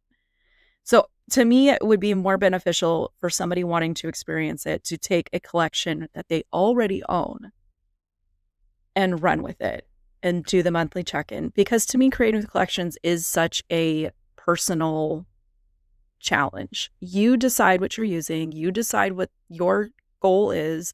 You decide when you're done. You decide what you want to get done. I don't want to tell somebody you have to go buy this collection. And then if we all have the same collection, it kind of gives you the ability to copy and scrapbook, which that's fine. But this is one of those things where you're really trying to learn your style and you're trying to learn your buying habits and you're trying to stretch your personal creativity. And that's hard to do when everybody has the same collection. Yeah. And I think that you're right. I think it would be a good challenge to host in one of our groups where we pull out our own collection and work through it because it is so personal. And it is one of those things that I feel like once you start to do it, you're going to learn what works for you. Oh, anyways, what I was saying was because my mood and my squirrel vision is I want to do this like community version of it. That's the like personal butt kick to get the Christmas one like done. Because then I want to flip and do like fall, not a fall theme, but like I want to do this like in the fall. Yeah. And I think that that would be an amazing thing to have in your group because it is your series, right? You started this. And I think that having a space in your group where whether you create a album or whatever, however you manage it, there will be so much inspiration and it will give us the opportunity to talk through the things that you like and the things that you don't. And that's going to be different for everybody. Yeah. And I think like if I do that, I want to have it be two-sided where people that don't create content can use the post to share and talk about stuff. And then I don't know that I necessarily want to have to deal with a hop or anything. There's things about that I don't like. And you run into some things where people are really hot and excited at the beginning and then you're chasing them down because like their life got in the way and that's fine. But it does affect when you're collectively trying to have a group content launch, if that makes sense. So I haven't really figured that out, although I have been considering a spreadsheet. Rubbing off on you. It's all good. All right, guys. So we have gone over once again, and hopefully that is something that you guys are okay with because last week or last episode, I was in the hot seat for 2 hours. This episode, Nicole's in the hot seat for 2 hours. And you guys seem to enjoy these longer episodes. So, although I have no idea we got, 9 and 10 to go? with not an idea in sight. Which I don't. It's so fill out the Google sheet if you have thoughts. I'm sure I'll pull something from that. I say that every time. Like I'm like, I don't know what we're gonna do, and then we come up with an idea.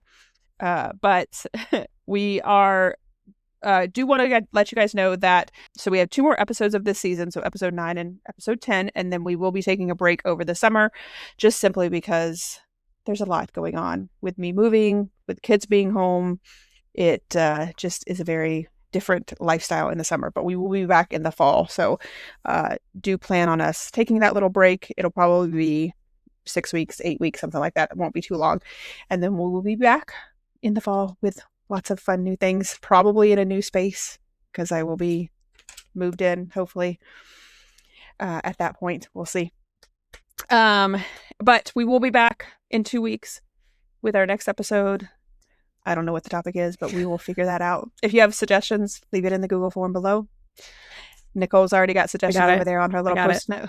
I got it. All right.